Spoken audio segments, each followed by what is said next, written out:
I'm back. Hello?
Ladies and gentlemen, Hotep Jesus, we back. That Hotep Jesus dude. That Hotep Jesus dude. Hotep to the family. Welcome, welcome, welcome.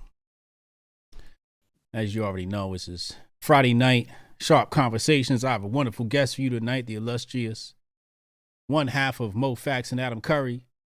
I got the incomparable, the intelligent, the well-informed, El Maestro, the professor himself, Moe Factz in the building. Hopefully the horns ain't too loud for y'all. Mo, what's up, bro? I'm doing good. How you doing, Hotep? Oh, man, busy, man. Staying busy. I'm trying to stay alive in Biden's America. I was watching your show earlier, bro. Like, that's crazy. Like, what a difference a year and some change make.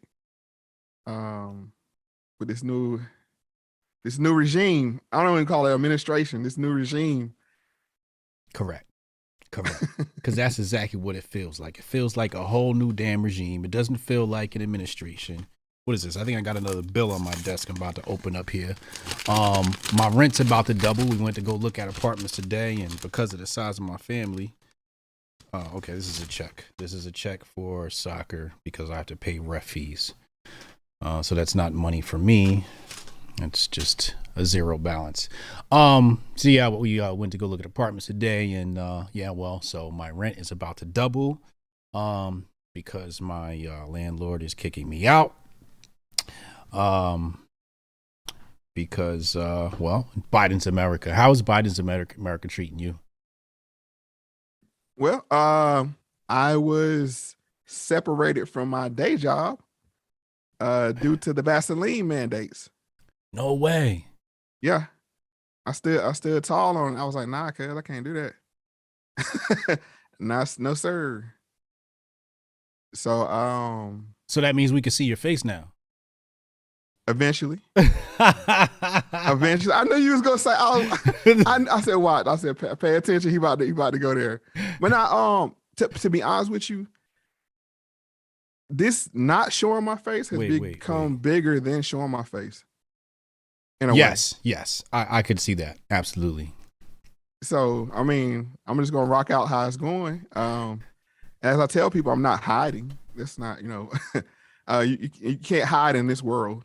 Mm-hmm. You know what I'm saying? That's very naive. But I got sacked. Crazy thing was I was working from home. how you like? What? You're working from home and they wanted you to still be mandated? Yes, sir.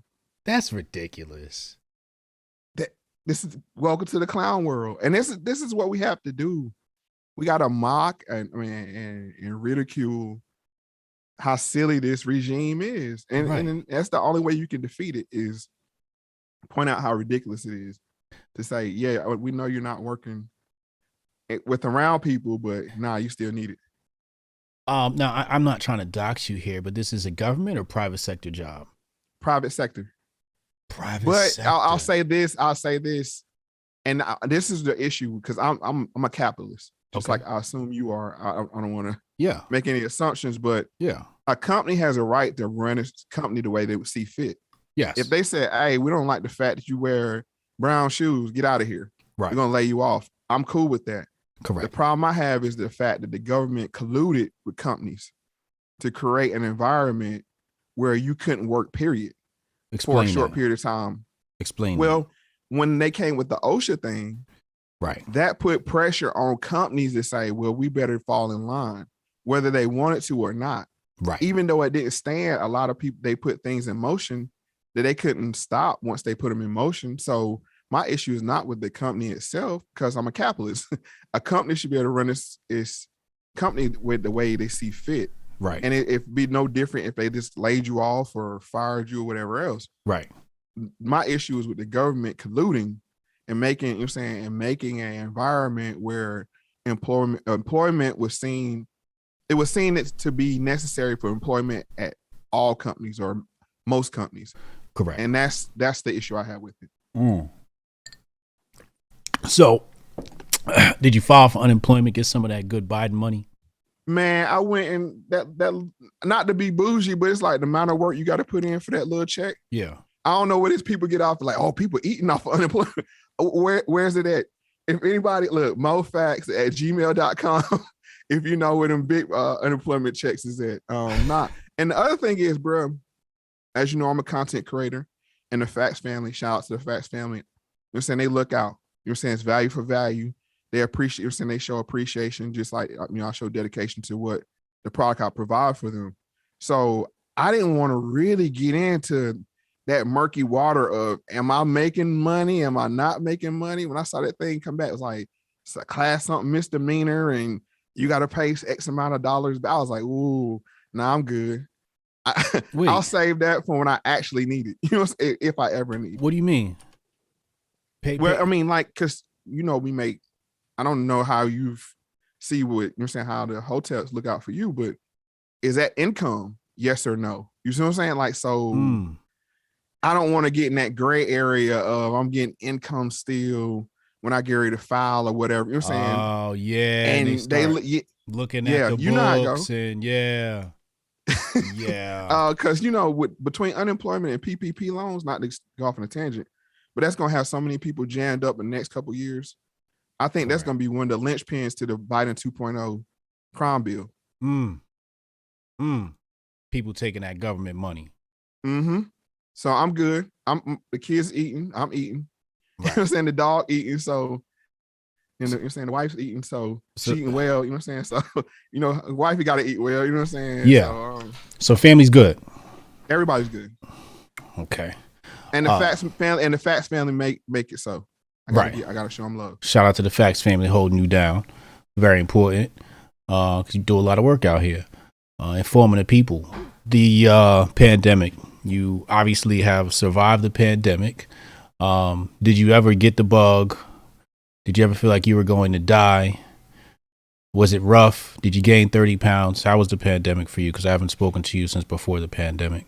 Oh, well, it's been good comparative. You know what I'm saying? I mean, when you look at how it's impacted other people, you got to put things in perspective. Right. But how it impacted me, I go from making the most money I ever made in my life between the endeavors I do with this media stuff and, you know what I'm saying, and my daytime job, buying a home, you know what I'm saying? Like living that American dream to it's like, nope, here's Biden, you know what I'm saying? Here's the coup.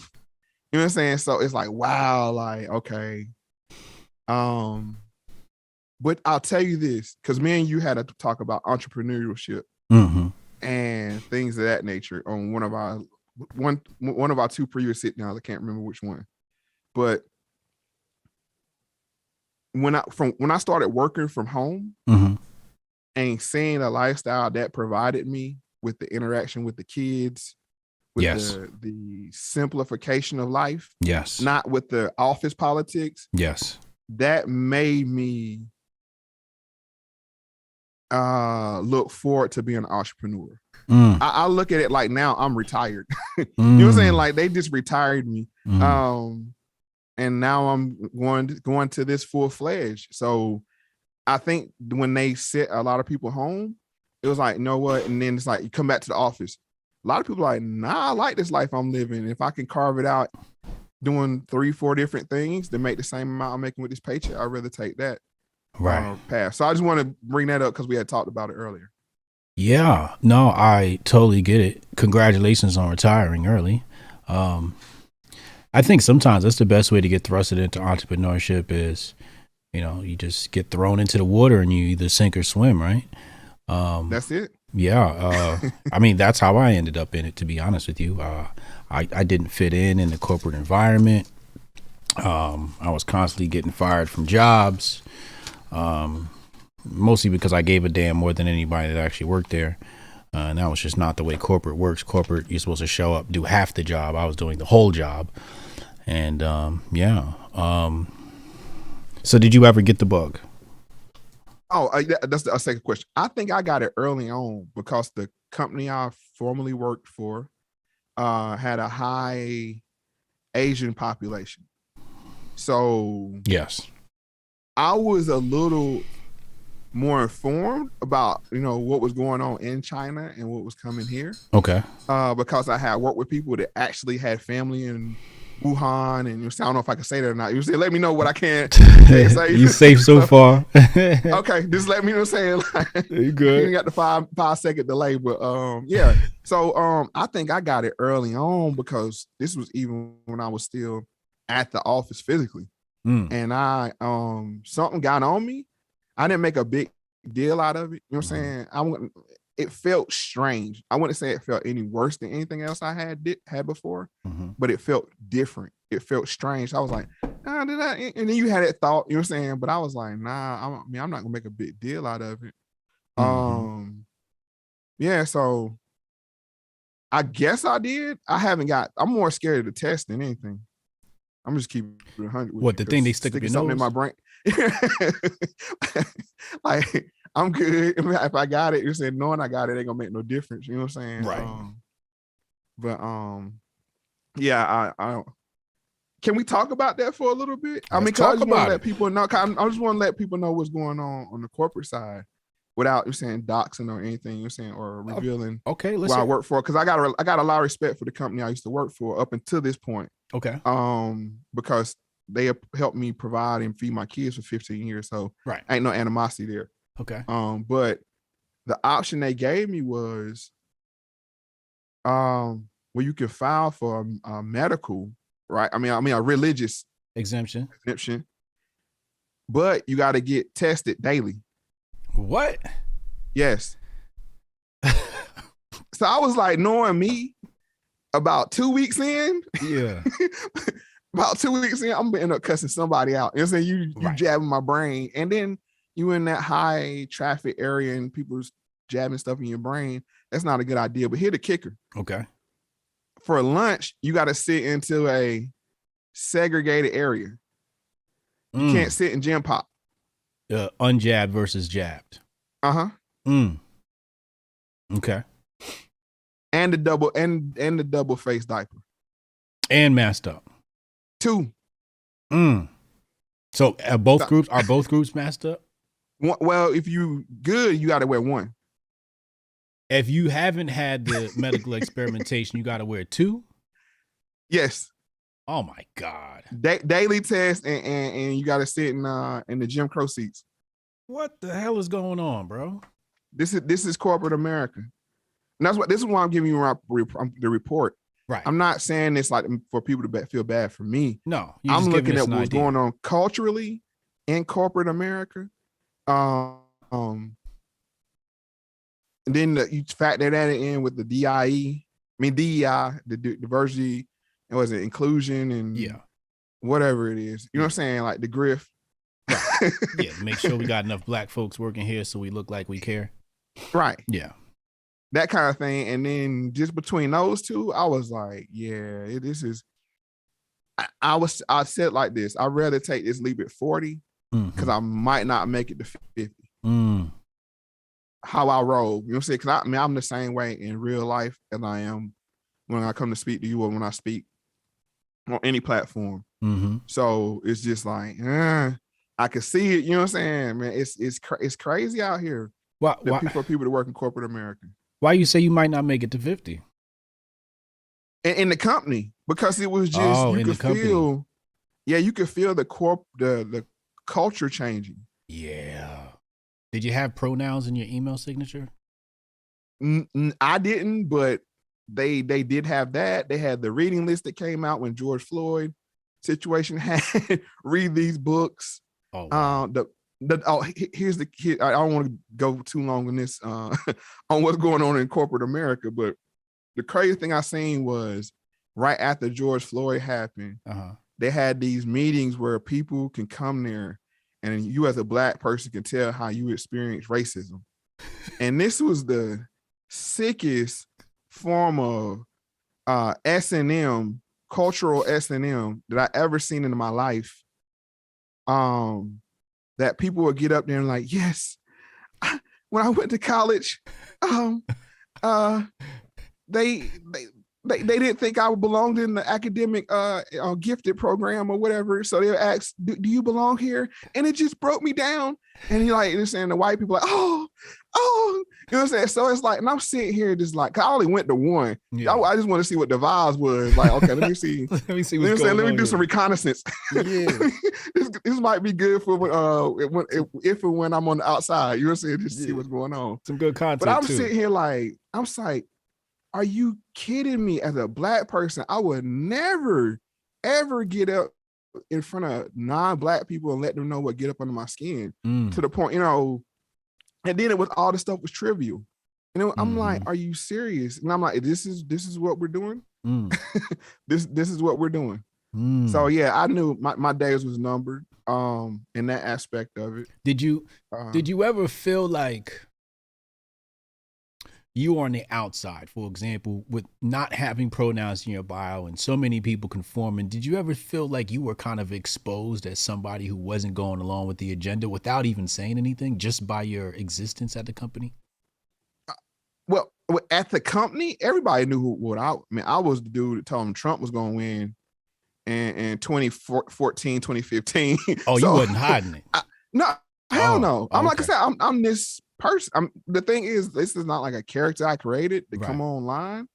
This was being at the lunch table talking like this, and people were like, "Hey, man, you should do something like that," kind of thing. So, I was I never played that pitiful Black man. And that was the one that irked me the most. Like, oh, I'm sorry for the loss. I'm like, I don't know George Floyd. You know what I'm saying? Like you know what I'm saying? Not no disrespect, but like, no, you got like you heard my uncle died or something. You know what I'm saying?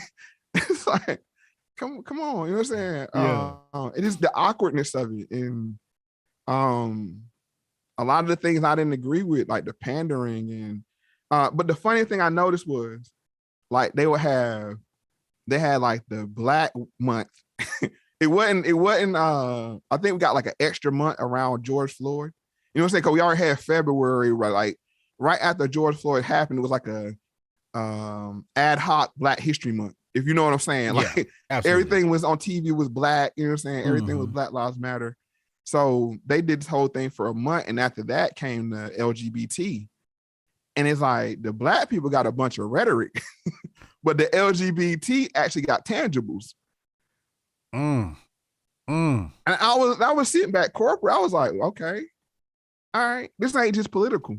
This ain't just politics where we don't get anything tangible. This is corporate as well. When you say tangible, what did the LGBT community get by tangible? I'm asking you seriously. We're donating money to this organization. We're donating money to this organization.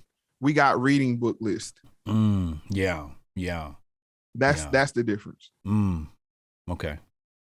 So, that makes sense. All right. So we spoke earlier. We spoke on the podcast, I want to say yesterday or the day before. Day before. 3 topics we're going to talk about today. Black manosphere, allies. By allies, I'm pretty sure you mean allies to the black community, right? Yeah, I mean, like, we always have the ADOS / FBA / that conversation.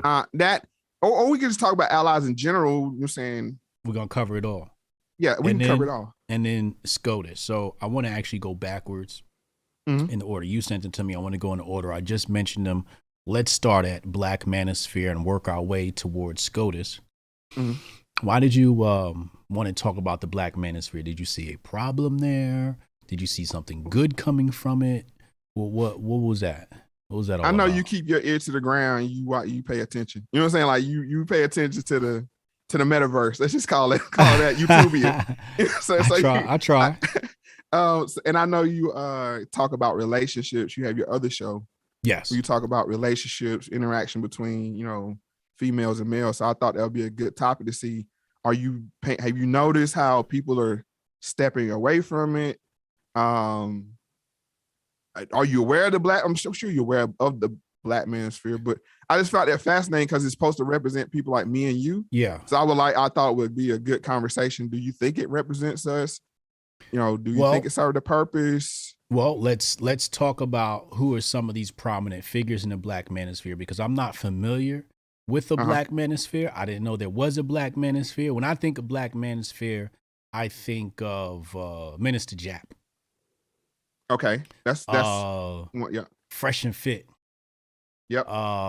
Mike Rashid. So who are the individuals you talking about? I mean, you got the ones you named. You got, the biggest one that he's quasi. I mean, Kevin Samuels. Okay, Kevin Samuels. He, and that's the main. Like you saw, like their elite. I'm seeing, and the reason why I'm using. I use the term Black Manosphere like you use the term Black Lives Matter or anything like that. It can mean the official organization or the people that coalesced around it. We've seen this with ADOS. We've seen this with Black Lives Matter. We had the corporate structure of Black Lives Matter Inc., but then you had the people that were saying Black Lives Matter that actually meant it genuinely. Correct. So when I say Black Manosphere, the same thing, but I just noticed that a lot of people are that came up off of that you can say it's a hashtag or a meme or a movement are stepping away from it now. And so I just wanted to know, it's interesting that you said you didn't know it existed. You know what I'm saying? Or the stepping away from it. Who's stepping away from it? Like all the people that you named, like but I'm gonna say several of the people that you named came out last week or so. I'm stepping away from the manosphere. I'm stepping away from the it's like the boot. What's happening is I'm gonna just give you the boots on the ground. Okay. There's a boule forming in the Black Manosphere. There's a boule forming in the Black Manosphere. Yes. Who's running this boule? Who are the players in this manosphere? I mean, you got Kevin Samuels, O'Shea Duke Jackson, these people, all the ones that you're saying they claim, and it just may sound trivial, but I'm going somewhere with this because it's going to be very important about politics. Okay. Because the Black Manosphere is heavy on the red pill kind of thinking, politically and relationship. Yes. I'm looking at this as it has a very political implications to it. Okay. I'll say that. So that's why I'm saying talk to you about it, because we talk politics, but this space is very conservative. Yes. And I see what's happening here, but I think I realize why people are stepping away from it now, because Elle Magazine, are you familiar? ELLE? Yes. Okay. It's a feminist woman targeted magazine. Right. And they came out with an article on January 25th, 2022, My Brush with the Black Manosphere. And the subtitle was, "At the ill-fated Zoom day, I wandered down the online rabbit hole into a hyper-masculine space for red pill Black men." So once this article's dropped, I see people. Yeah. Hold on, man. I have to put on my spectacles and start diving. You said Elle Magazine. Elle Magazine. Black Manosphere. And the title is My Brush with the Black Manosphere. Okay, I see Lipstick Alley has something here. Let me do Google, because I'm gonna drop it in your Twitter if you have access to it. A bad Zoom date led me to the online Black Manosphere. Is that it? Yes. Okay, and what are they saying in this article as I'm skimming it? Hypergamous. Mm-hmm. This is why I brought it before you, because these some of the things that you talk about. This, you know what I'm saying? Like, Yeah. The way I see it is gonna be. This is gonna be like a label, domestic T word. You know what I'm saying? Like, I think they're gonna. Yeah. I see where you're going here. Kind of like what they did to white men. Exactly. Oh, wow. Let's see here. This is why I brought it to you, because I know you would see the political implications to it. Oh, yeah. I mean, it's all political. It's all political. And this was, like I was talking about earlier, this all happened under Obama or began under Obama with the rocket ship called Black Lives Matter Global Network. And that's why, but they hid in the weeds by saying, when you say Black Lives Matter and you would critique that, people would get frustrated, like you were saying Black lives didn't matter. Yeah. You know, I mean, and it was a great meme or a great tactic they did, but yeah, I just wanted to point this out to you because and the people listening, this is, I think Black men are going to be I said it last election. Yeah. And I think it held true. I think it's going to even be a bigger shift now that the working class men are feeling it at the gas pump. They're feeling it at the heat pump in their house. You're going to start seeing more and more, and this could have very huge political implications, which we always talk politics. I see here Ali. I don't know who that is. Samuels. I'm assuming that's Kevin Samuels. I see Dr. Thunder's name mentioned here in this article. They're talking about Black feminists. They're talking about dehumanization by racist systems. The Black manosphere. Oh my God! Check this sentence out. So it says the research of Dr. Patricia Hill Collins, a preeminent Black feminist scholar and distinguished professor emerita at the University of Maryland, shows that such images have been used since Black people's forced arrival in the country to justify Black women's dehumanization by racist systems and to mask the physical and psychological harm they experience. Now listen to this.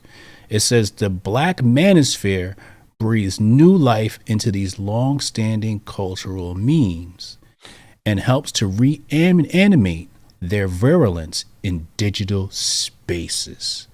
Whoa.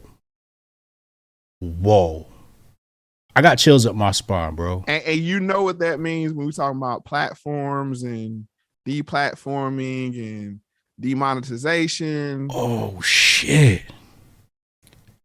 Bro, they just compared the Black manosphere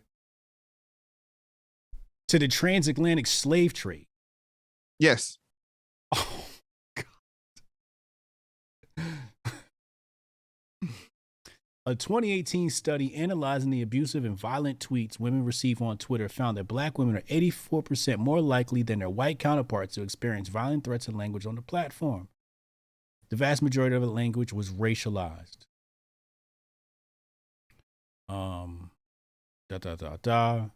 Perhaps the most striking aspect of the Black manosphere is the immense amount of pain its content creators appear to be in, even as they dispense supposedly clear-eyed truths.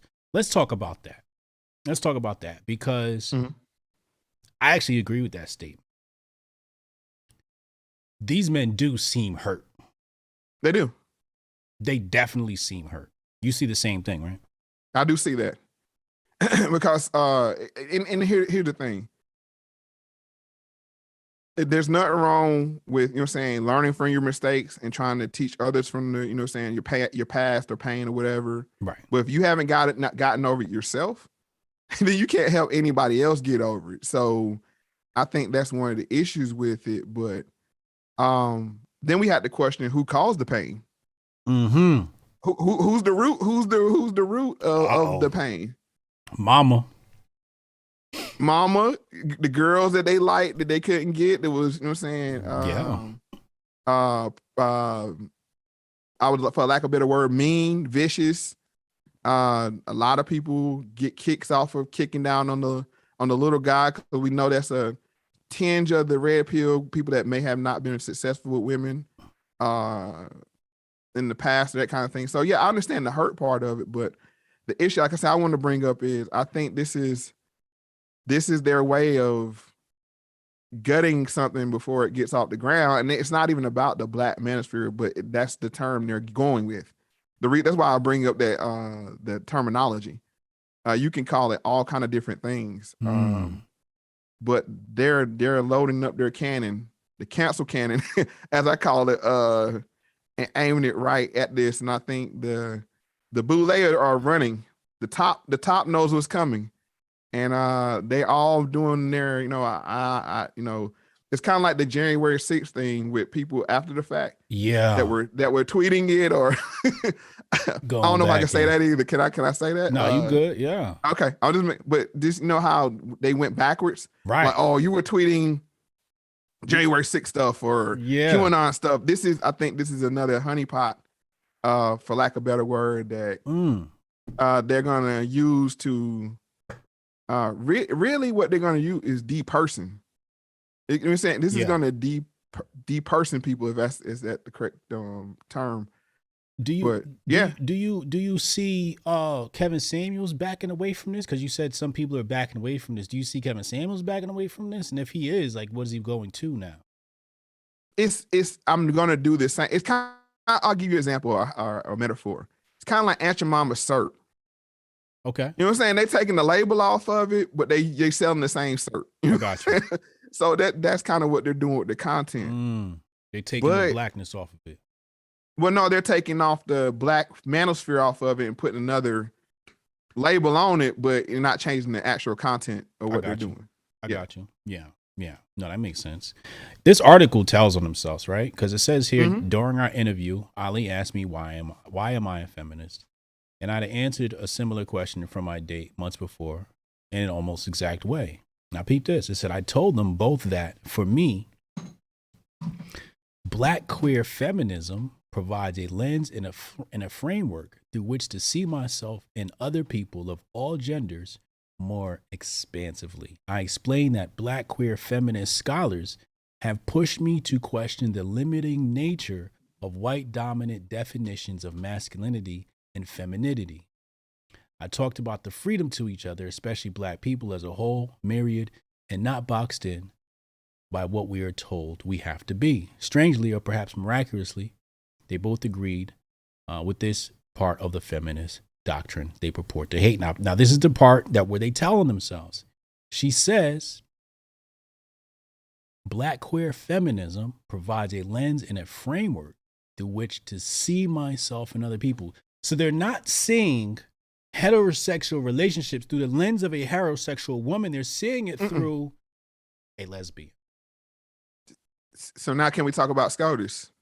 Let's talk about and why she can't say what a woman is. Okay. Or why she protects what do they call it? Minor attracted predators. Yes. Was that what I call it? That's a good one. I like that. It's a good twist on the acronym. Absolutely. Right. So hold on one second. Yes. David Fox, thank you. He said, love both your shows. We need to get Moe one of Uncle Hotep's 10 full koofies. Absolutely.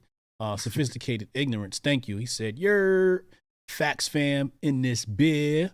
Pants hanging low, and you can see my $300 Gucci belt and $100 underwear. Miguel, where you at, bro? Gleek. Darian, thank you, bro. He said, regarding the L article, as Uncle Hotep says, white man slick. Man, for real. Hotep with it. Hey, bro in the building. Shout out to Hotep with it. I ain't seen that name in a minute. Another GOAT convo from two brothers I am proud to call my mentors. Y'all are a representation of everything they don't want us to become. The scandemic was supposed to break us, and it almost got me, but I'm here now and better. I'm glad to see you back. I was checking on my bro. I was like, yo, you good, bro? Like, you know, like, if you need time off from the internet, absolutely take it, you know, I get it. But I had to check on him to make sure he was good, man, and I'm glad to see you back better than ever. Holla at me, man. Let's chop it up. So Mo, yeah. So how does this relate to our wonderful and beloved Black Queen up for the SCOTUS seat? Well, what this sentiment behind this article was manifested in these several days of vetting that she's went through. Okay. And the points that she takes with the protection of the maps, as I said again, minor attracted predators. Okay. The leniency that she gives them when she can't define what a woman is. These people are in bed all together, and you hit it right on the head earlier today. And I was even you made me take some notes when you were speaking. And I look at Black Lives Matter as it's a sexual liberation organization. Okay. It was never about Black. Right. It was never about Black. It was about sexual liberation. And that's why the language that you pointed out in the article, the lens that you pointed out in the article just now, all that points to Black Lives Matter. And that terminology they used on the original website went to form what you see as what they call the Black manosphere now. To say, oh, really? Like, we had never heard that before. That clearly put that, nah, we don't want y'all around by the exclusion of how they define family. So if this feeds into it, then you have her with the white husband, which, you know what I'm saying? I say you love who you love, but optics are there. You know what I'm saying? And he's a big old family Bostonian. So I mean, like, she went and got with the real white supremacists. You know what I'm saying? Like the colonists. Yeah, you know what I'm saying? She went and got the OGs, you know what I'm saying? She said, I don't want none of that post-World War II white. I got to get I need that original white. Yeah, so I find that funny, but they, and I think people need to pay attention to that conversation that was said with Matt, because what's being brought in under the name of Black is a lot of strange ideology, sexual included. I think the same way that they used Obama, as you pointed out, for the rainbow push or the rainbow initiative. I think she's going to be on the court long enough that she might be judging on what constitutes a legal relationship. If you catch my drift. She's a very young woman. Yeah. What constitutes a legal relationship? By the time she hits Clarence Thomas' age, heterosexual relationships might be banned, and she might be the one to hit the gavel on that. Is that what you're alluding to, or something else? Or the age of consent.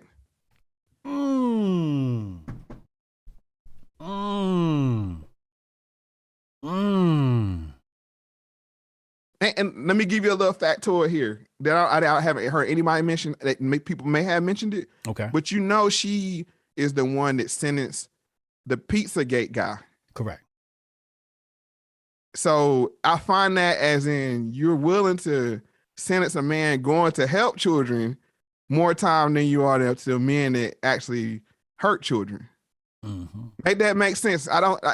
As Neely Fuller would say, don't be confused that they're confused. You know what I'm saying? When you see that, when you see that kind of synchronicity there, it's like, and then the fact that the Republicans use this as a angle to go towards her, and now Black women, be aware your identity is being tied with maps. Be very aware when these midterms in 2024 come around that that's not going to be the ads this ran. So here's how I see it. You tell me if you agree, disagree, or there's a gray area in between. When we look at the map situation, and she's coming down with these sentences, I'm speculating that if we were to look at the defendant, we would find somebody closely tied to the power structure. And there are backdoor deals being made. I don't think she is making these lenient sentences, granting these lenient sentences out of her own desire. Do you agree or disagree? I think it's systemic. Yes. I mean, because if you look at it, if you look at the Killer Cow, you know what I'm saying, Kyle Rittenhouse, he happened to shoot in a crowd of people and he hit one of these maps, alleged maps, and he was let out early from some institution. So this is systemic. When you look at what's your dude name out, the fact that I can't even call his name shows you, saying how systemic it is. The donor out there in California had ended up with multiple dead black men. Oh yeah. But you still, the fact that we don't know his name tells you all you need to know. I forgot his name. Somebody in the live chat gonna get it. But you understand what I'm saying? No. The fact that it's more telling that we don't know his name. Right. This is a man with, you know what I'm saying, with multiple dead black men in his apartment. Yeah. And we don't say his name. That's crazy. So this is on. They gotta hold this one. They gotta hold, and the fact that black boys are some of the most victimized children in these situations. Yes. And you tell me you for Black lives, right? And you're leaning on it. Ed Buck, come on. Ed Buck, thank you. Ed Buck, thank you. Yeah. That's a hell of a take. It's systemic, right? That's the key there. It's systemic. It seems like all across the board, people committing these types of, just disgusting behavior are getting lenient sentences, but it's across the board. Like you said, it happened over in Cali and they're just like, oh, it's okay. It's okay. Does that mean that the people in the power structure, the upper class, the oligarchs, are they maps? Are they into that type of stuff? Or is this type of stuff also tied into human and sex trafficking? I think all of it's tied into eugenics at the end of the day. Don't be confused that these people want to have less people. Yes. And the best way, anything that can impact the creation of more lives, whether it's sexually warping people at a young age, where they, you know what I'm saying, demonstrate different behaviors. If it's, and this is no offense to the, you know what I'm saying, the LGBT community, but promoting non-reproductive lifestyles. Yeah. Because I mean, just the biology of it tells you, saying if you 2 pluses or 2 minuses can't create a baby. So that kind of thing. The sense of crime. They like the fact that I'm not confused that they're using the amplification of crime and the over-reporting of crime to bring in the 2.0 police state, which will lock us down even more. So, I mean, it's the Hegelian dialectic, you know what I mean? It's all so we have less people at the end of the day. And I know this may sound crazy, but everything points to that. I mean, you're definitely hitting the nail on the head there. However, when we look at the Epstein case, right? We know what happened with that. We know what happened with the Ghislaine Maxwell case. But what we don't have are the names of the predators to which they were selling these girls to. That I find to be suspicious. We don't know the names of these people. The reports are being redacted, which tells me that there is still human trafficking, billion-dollar industry happening on behind the scenes, and it's a form of slavery. You don't think that ties into it too? Of course, eugenics and population control, regressive population, obviously. But I think these people are carrying on human trafficking, and I think that they want to groom children to make it easier for them to be exposed to human trafficking. And I would say this. I think that level, when you get on that level, I think it's more about espionage. Okay. Whether it's using them to in the MK Ultra kind of fashion. Because if you noticed, Epstein, the situation, everything was about getting leverage on assets. That was the whole. I think when we over sexualize it, yes, and not look at the logic behind it, where you can say, oh, this person likes this, we can get leverage on them. So when it's time to vote, You know what I'm saying? This $1 trillion when we need to when it's time to have elections, Right. and I need to have a certain news organization push the fact that somebody won that didn't actually win. Hypothetically, of course. If I a certain news network, you know what I'm saying, that says, you know, that has had a plethora of sexual deviants be exposed at the election, having them in place pre-election is very useful when I need to push a narrative.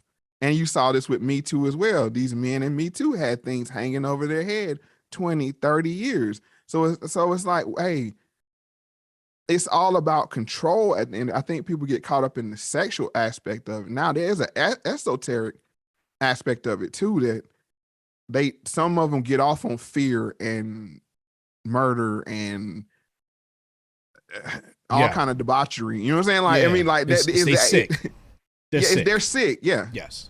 I'm not going to poo-poo that point, but it's also very functional in a way, because when you need to pull off a worldwide pandemic, having leverage on a few people, you can make that happen in the right places. It doesn't take, you know what I'm saying, thousands and thousands and thousands of people. Correct. You just need to have leverage in the right pressure points, and you can pull off something like we just seen over the last 2 years in this regime change. Oh, absolutely. So going back to SCOTUS, we've come to the conclusion that she cannot say woman because she is beholden to the Democratic Party in their favor. It would actually be career suicide if she were to define women as what they are biologically, human beings with a uterus capable of menstruation and birthing children.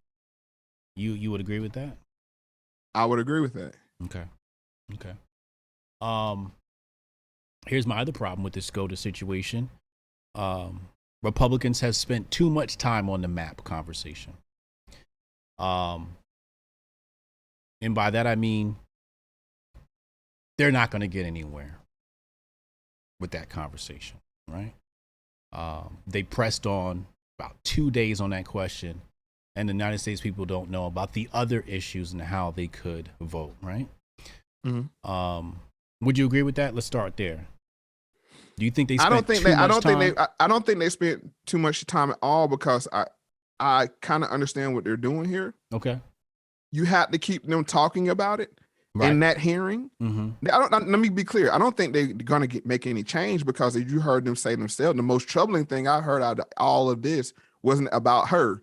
It was more about the politicians and the fact they're so divided on what we should do with, you know what I'm saying, with maps. I'm like, it's very simple what you should do with maps. I mean, like, this is a 5-minute conversation, but all our politicians, not down a party line, but across of a decency line that runs across the parties.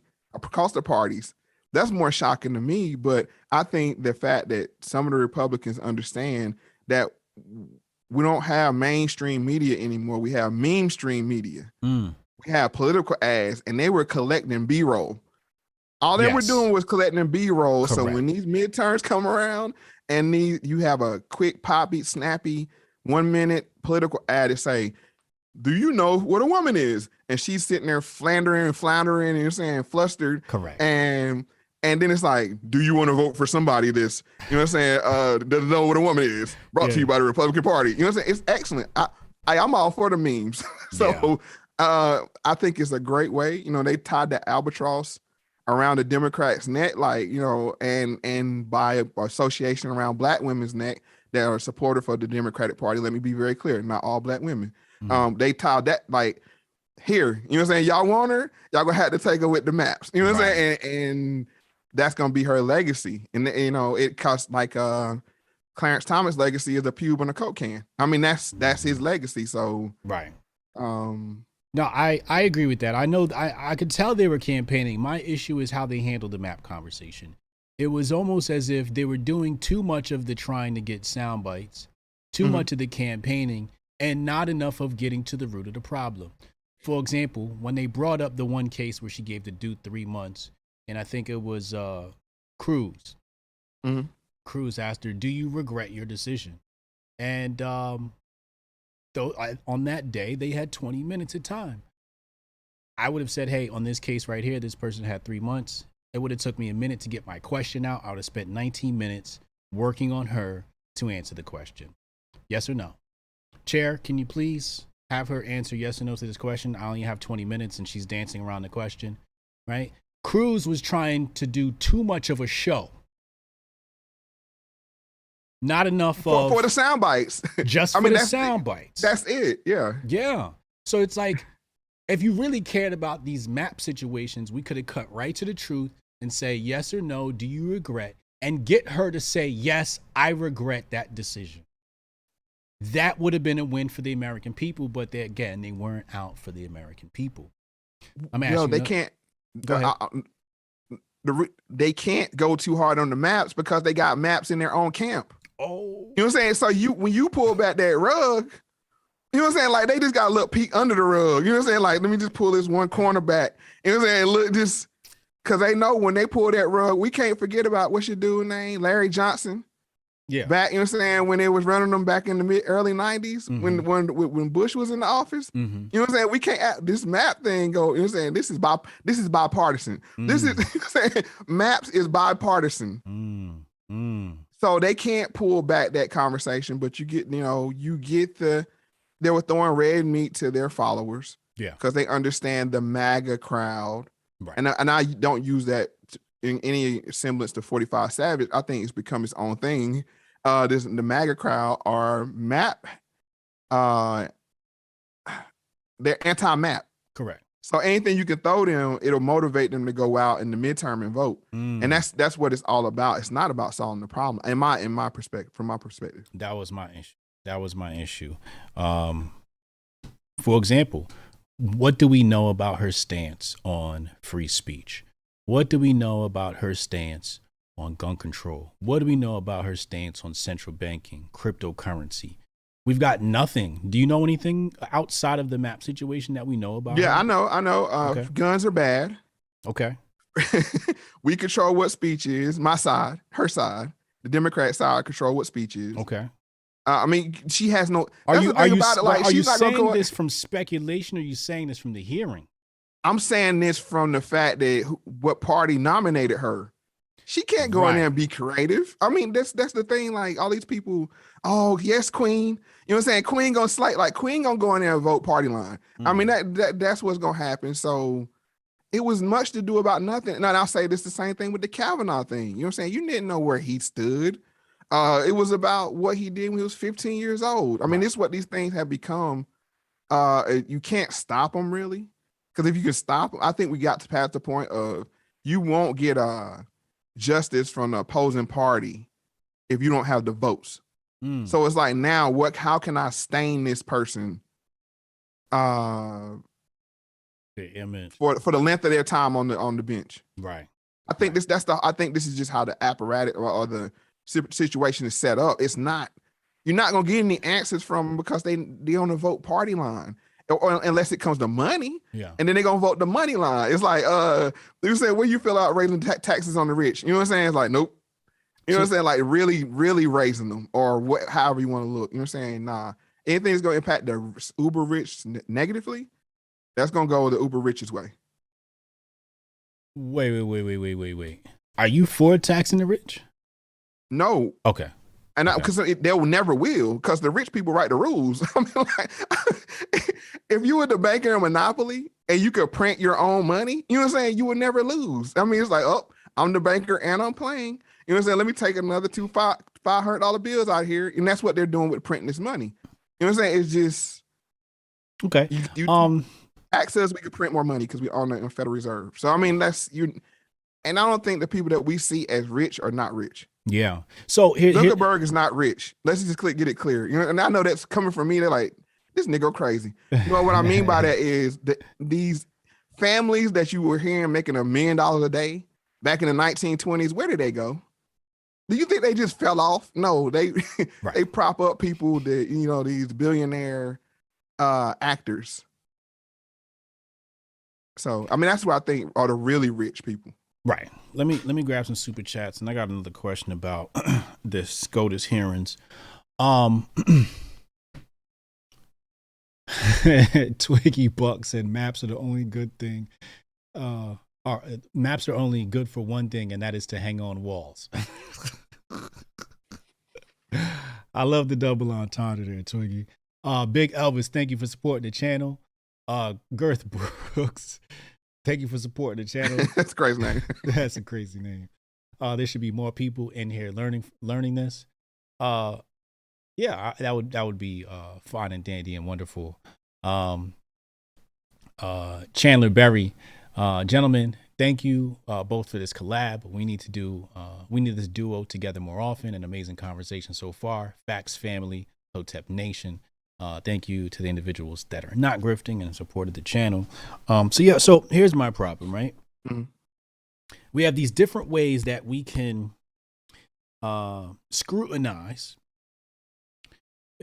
different verticals, right? Different columns, right? So there's the map column, right? And it seems like we've nailed that one. But in the hearing, I felt like we could have nailed her to on different verticals, right? We could have hit her. Oh, look, this is her stand. Instead of getting the one map soundbite, we could have got the map soundbite. We could have got the woman soundbite. We could have got the gun soundbite. We could have got the central banking soundbite. But I guess to your point, a lot of this stuff is bipartisan, so they don't even want to expose some of this stuff. Right. Just like with guns. The anti-gun movement is bipartisan. No, I mean, they do a lot of song and dance stuff, but I don't see them really stepping up to protect the Second Amendment in any kind of big way. And this is when we get to the globalists and that kind of thing and these weird groups that they be in. They have a good talking point, but when they get behind those closed doors, they pretty much agree on everything, and that's screwing us. At the end, I mean, that's one thing they agree on. It's like, how can we screw the little man and fatten our pockets? Which is gangster. I gotta respect it. I mean, like, big bank take little bank, but the only thing is, if you keep it up that way, then it feeds into anarchy. It's like anarchy becomes more and more appealing. Yes. And when I say anarchy, I don't mean the anarchy like how you say. I'm talking about. You're talking Mad about more Max. Ancom. I'm talking about like Mad Max. You're saying like what? Cat versus Ancom. Yeah. Yeah. So. All right, you got to pick a winner in the fight. Who you picking? Okay. Russia or Ukraine?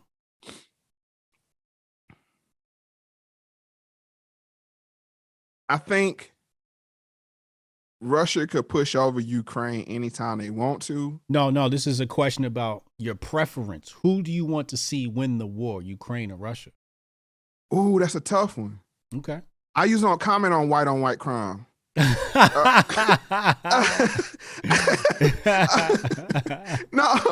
I mean, because we got our own stuff to worry about. I'm worried about paying $4.25 a gallon for gas. You know what I'm saying? Like, that's like the Ukrainians talking about who you got in Chicago. You know what I'm saying? Who you got in Chirac. You know what I'm saying? Like that, bro. No, but from a nationalist standpoint, I respect Russia and their borders. I mean, they're a nation. Yeah. And me being pro-nationalist, I gotta support anybody that stands up for their nation. And I think they've been poking this Russian bear for a long time. And either he's fed up. I don't know what's going through Pootie Tang's head, but I don't know what's going through his head, but is it? I don't know. But I gotta stand up for I got Russia in this one. Long answer to a short question. Okay. Russia. Yeah. I would have to agree. Are you following the news over there, or are you familiar with the history? Are you familiar with the Nazi presence in Ukraine or any of this stuff? Yes, I am. And I find it fascinating how you have Antifa like-minded people are pro-fascist Ukrainian Nazis. I find that, and that just goes to show you how deep the mind control is. Like, these people are crazy. And I mean that in the most sincere, empathetic way, how you can see Ukrainian flags with Nazi emblems on it, and that's the side you repping. But then you say people that want to have guns and protect themselves are Nazis. Or you say black men that want to be capitalists are Nazis. You know what I'm saying? Or you say it's like, hold on, whoa, what? So yeah, I find it fast. I don't follow it that much because, like, once again, I said I'm respectful letting them handle their family business. You know what I'm saying? We got bigger fish to fry over here. Absolutely. Do you follow the cryptocurrency conversation? Yes. Okay. Have you noticed that Russia and China have decided to start their own currency? Have you noticed that Russia is creating their own coin or has authorized the Serb Bank to create a coin, become more tolerant to cryptocurrency? Have you noticed that Biden is working on a central bank digital currency? Are you familiar with these things? Yes, I am. Okay, tell us what you know. On the Russian thing, I would say to Putin, pay attention. Gaddafi tried to create his own money. So just when you start talking and all the African nations and other nations of people that's talked about creating their own money, just be careful when you start talking like that, because I don't think okay, this is gonna take me off on a different tangent, maybe from where you wanted to go. No, let's go there. I think what people are witnessing here is the old gods versus the new gods. Okay. Like, we forgot all about old money. Like, who do you write your check out to for power every month? We don't think we get caught up on Twitter, Instagram, you know what I'm saying? These new tech, Elon Musk. You know what I'm saying? Bruh, who do you write that $500 light bill check to every month? What family? We're saying what? That's old money. The food, that's old money. Agriculture, that's old money. You know what I'm saying? We forget about these. And I think these people are battling the new money people. And this is why I brought up depopulation before. Old money needs growth.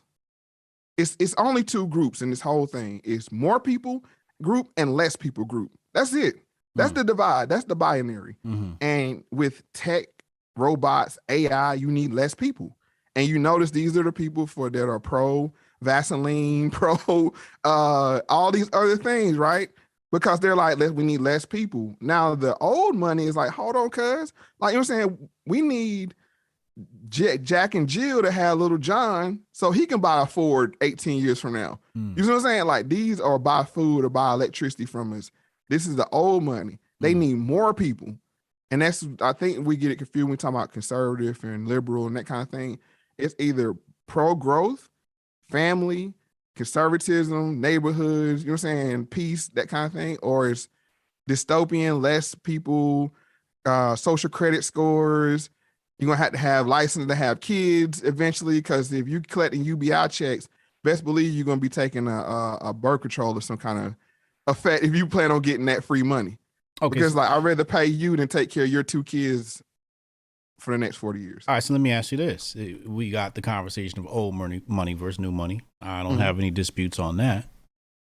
But who is pushing the button? The pretty red button that took out Muammar Gaddafi, the pretty red button that took out Saddam Hussein and allegedly Osama bin Laden. Is that old money or new money doing that? I would say that was old money, because it was based around the petrodollar, which petrol is fuel, which is old money. Right. You know what I'm saying? I would say that's old. You know what I'm saying? So who would press the pretty red button on Putin? That would be new money. So new money. Because they need the European Union. You know what I'm saying? That's their last piece to fall before they can really have a European Union. It's Russia. You know, that's the whole thing, right? About Ukraine. It's like, you know what I'm saying? He's like, hey man, you on my front porch.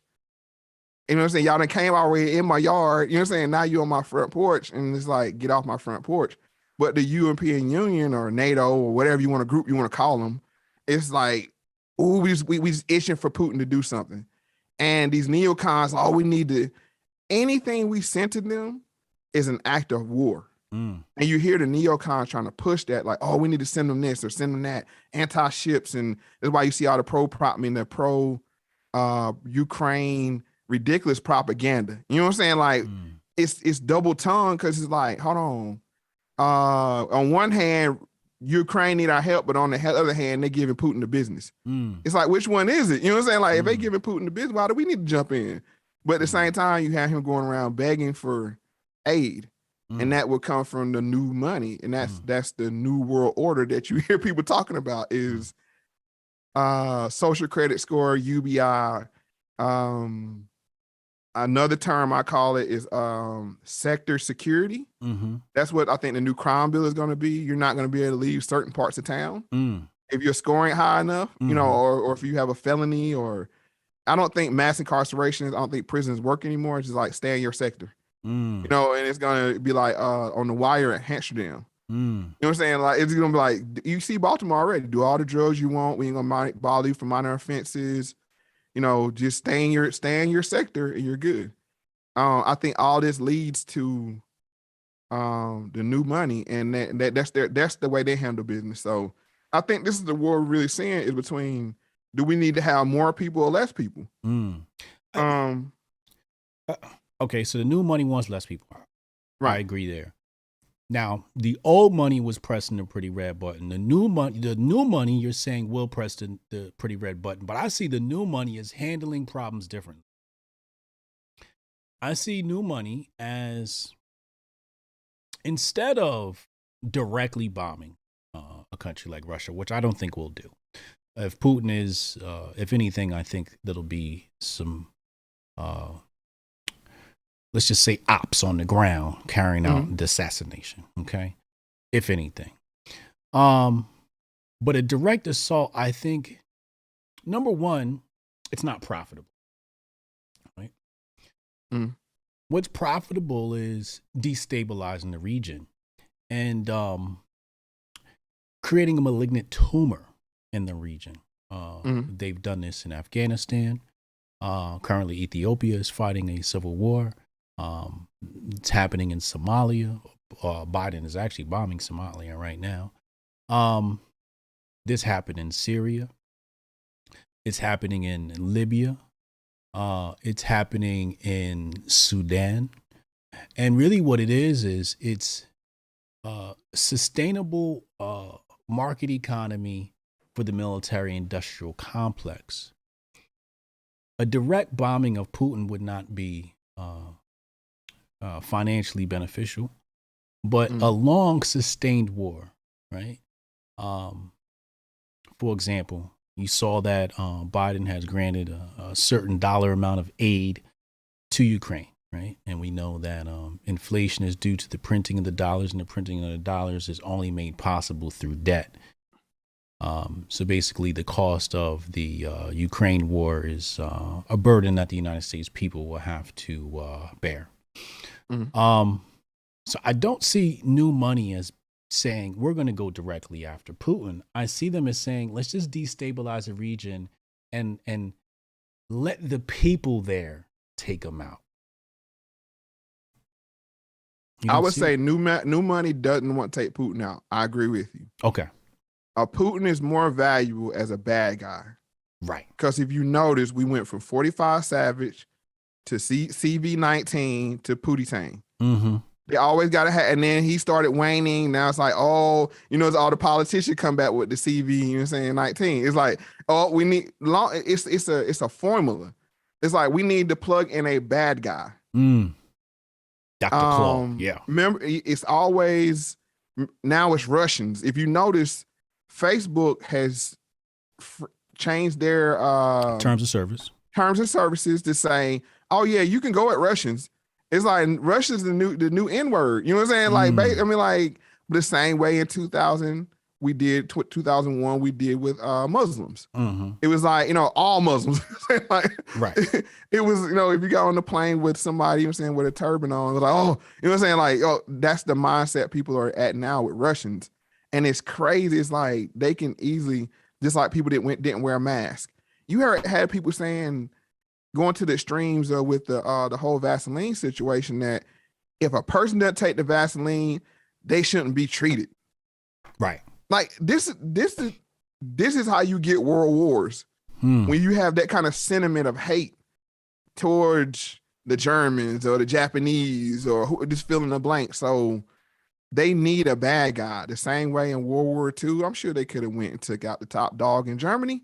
Mm. Well, you know what I'm saying? But it would have not been good for business for the military industrial complex. Yes. That's definitely how I see it. So to tie this into the currency situation, right? Mm-hmm. I think what's happening over there is we know there are economic sanctions against Russia. We know that these economic sanctions are resulting in the decoupling of the dollar from oil, right? Mm-hmm. Petrodollar's dying, right? Saudi Arabia ain't picking up the phone for Biden. India said we're going to transact in rupees. China said we're going to transact in yuan. Russia said, you guys can transact in what's their currency again? It just slipped my mind. Indians use ruples. Okay. And then Russia has recently announced and said anybody that's not an ally must now handle settlements in gold or other hard assets, right? Making it harder, right? So decoupling the dollar, what I think is happening, let's say it's the new money doing this, right? Mm-hmm. The new money wants to destroy the dollar to bring in the digital dollar. I agree. You agree with that? Yes. Okay. I don't think they're going to be successful though. Oh. My money's on the old money. They the old money for a reason. Okay. Like when it's time to get greasy, like see they've been poking this bear, this old money bear. It's like, all right, diversity and inclusion. Yeah, we can get with it. You hit us with the Me Too. Okay. But the fact is they're not raising taxes anymore. This is what the new money has figured out. The better way to get at the rich, other than raising the taxes, is make their money less. This is how they make their money. Mean by rich, because there's different grades to rich. But I'm talking about 20 billion and up. You know what I'm saying? You got to be in this, and these are the families that we don't know of. These are the families that, like I said, where did they go? Where did the Carlyles go? Where did the Vanderbilts go? So they want to devalue the money of the people that are 20 billion and up? Yes. To the people above. I'm going to say this. You know how they always say, raise the tax on the rich, right? Raise the tax on the rich. Yes. Right? So if you just look at consumer goods and what a dollar's worth now than it was 2 years ago, that's a tax cut in a way. You didn't tax them. You printed a bunch of money for a bunch of programs that's going to pay a bunch of people that you're trying to tax and get the money for anyway. Yeah. So it's just like, screw the taxes. We'll just turn the copy machine on. Right. And you're saying the rich will have to keep up with the money that we're printing. This is the way they're doing taxes. So let's call that the rich. Uh-huh. And what you're saying is there's a class above them, the super rich, that wants to destroy the value of the dollar for the rich. Is that what you're saying? I know it's the uber rich has two parts: the old money and the new money. The pro people, the no people. So the old people want to devalue the money of the new money. No, the new money wants to devalue the money of the old money. How do old money make their money? Fuel, food. Who has more money? Who has old money? When you write your bills out at the end of the day, do you write it to tech companies or to fuel and food? Who gets the more money? Old money, fuel and food. That's who they're trying to destroy. I know it's a lot to get. I know it's a lot there, but just to simplify for people. I mean, you're on point, because when we look at the AMC GME wars that were happening on Wall Street, people thought that was they thought that was public money, right? And that was really on Wall Street. That was the old hedge funds versus the new hedge funds, right? So I'm familiar with this war. It happened on Wall Street with AMC and GME, GameStop, and the AMC movie theater stocks, and there was some other stocks in there as well. But that was new money playing the game over on old money. So I'm very familiar with this. You're just losing me when we talk about the top level things, right? Because I know what it looks like in Wall Street, but I can't say I agree yet when you talk about this old money, because if you're saying the old money, and I technically not too sold on the idea that at the upper levels they are bifurcated. So, but let's come back. Okay. You got the old money. We're talking, I don't know, 100 billion up, and the new money is 20 billion up. Is that just to say, not to be accurate, but what you're doing, you're dividing across a threshold of money. Okay. How are what you I'm dividing? saying is ideology. Okay. I'm saying they're equally on both sides, or just say if you split it. Yeah. There's old money that you're saying that believes in the new way. Yeah. And they'll take their money and put it into, this whole, what is the thing they call where you're going to be basically judge of the corporation, how you do things, sustainability, and I forget the term for it. Adam goes on about it, but basically it's a social credit score for corporations. Mm-hmm. You feel what I'm saying? Like it's to look at it like, oh, it's divided across a threshold of money. No, this is intra-family. We're at the same point they had the Civil War. You had abolitionists and you had slave keepers in the same family. It's about which way do we want to go? Do we need more people or less people? And the fact of the matter is that half of them think we need more people, half of them think we need less people. And it's money on both sides. But the key point is going to be the dollar that tells who wins or not. If that green $1 bill goes away, the new money won.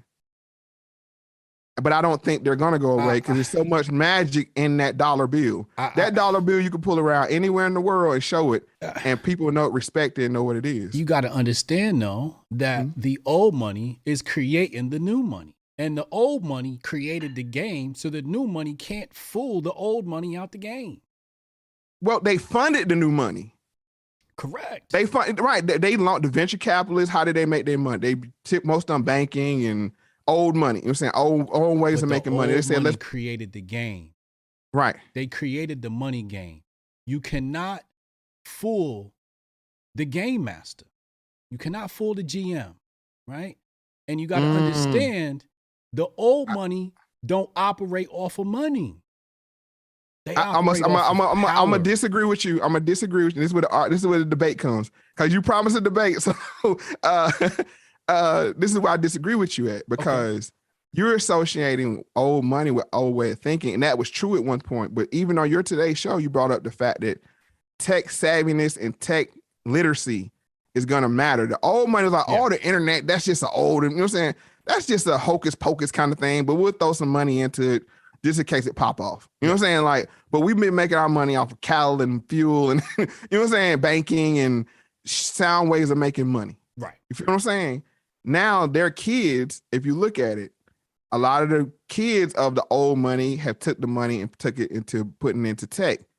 And they think tech is the way, but I don't think they don't understand is the old money is always going to catch up. It lags. It's just, I'll give you a perfect example. You remember how the Republicans looked at the internet and how the Democrats looked at the internet for elections? And Obama had this great big mailing list that he talked about and how they were on Twitter and everything, and the Republicans was kind of stuck in the mud. But now the Republicans are winning the meme war. I think it's going to be the same way. It's all about what the people are going to stand behind. And that's why I said that goes back to the SCOTUS thing. They needed sound clips. We live in a 24-hour news cycle now. That's the thing. It's about who captured the minds of the people. It's not about money or any of that. It's about who are the people riding with. Ukraine, Russian, you know what I'm saying? Black Lives Matter, MAGA, all these different things. And that's why they focus so much of your time, because we focus so much of our time and attention on the mainstream, on the mainstream media, on our feeds, our social feeds. And it's like we go from one extreme to the other day by day. So I think that's where the battle is being played out at. It's not in Putin. It's not in Ukraine. These things are being playing right on platforms and right in our palm of our hands. That's where the new war has been played out at. Well, all right. So hold on one second. Canon Hotep says, salute, late to the party. Thank you for supporting the channel. Make sure y'all follow Canon Hotep. Somewhere on my channel is a link to Canon Hotep's channel. Make sure you subscribe to him. He's got great content as well. So here's my thing. Here's my thing. There's an an intersection where old money meets new money. Mhm. And old money meets new money at the crossroads of cryptocurrency. Okay? Now, Mhm. before I get to that point, let's go back to the philosophy of financing, the philosophy of investing. Okay? So Mhm. we have to go back. If we're going to talk old money, let's talk old money. Let's go Right. back to Nathan Rothschild. Mhm. Okay? Now, how did Nathan Rothschild amass so much wealth, right? Other than running contracts for Wellington and the Bank of London, et cetera, right? Mhm. Other than smuggling. What he dealt in was the exchange of hard assets, Mhm. right? Specie. So he would take the fiat notes and he would exchange them for real hard assets, okay? Mhm. Nathan Rothschild pretty much wrote the rules to the game. He taught the crowns of Europe how to create this money scheme game, okay? So he's taking your fiat notes and he's exchanging them for real assets. So when you tell me the old money is worried about money, I'm saying the old money never dealt in money. They always dealt in hard assets. Now, Right. there's a new asset that's not technically hard, but I just Googled it just to see, right? So when we talk about old money, this ain't super old money, but it's still old money. The gentleman, you might be familiar with him. His name is Warren Buffett. Right. And it says years after calling Bitcoin rat poison, Warren Buffett just invested $1 billion in a crypto-friendly bank, right? So what's my point? My point is, old money, since they invented the game, since they mastered the game, since they are the GMs of the game, nobody gonna play the investing game better than them. Or at least not exponentially better than them in order to defeat them, right? So when cryptocurrency comes about, they are going to have exposure to that in their portfolio. They are going to be able to move markets because of their massive amounts of wealth.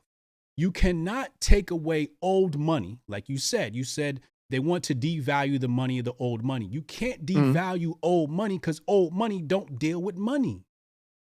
When I say devalue the old money, what I'm talking about is that green $1 bill with George Washington face on it. They're trying That's to get what I'm rid of talking that. about. they're trying to destroy that image as being money. Now it'll be like you talked about. The new image will be what? The Who US is crypto, trying to destroy that? The new money? the new money, yes. No. Yes, they don't want that, bro. It's and this is just what I think. This is just my thing, because that's why they're trying to make it. You can buy stuff with Bitcoin now.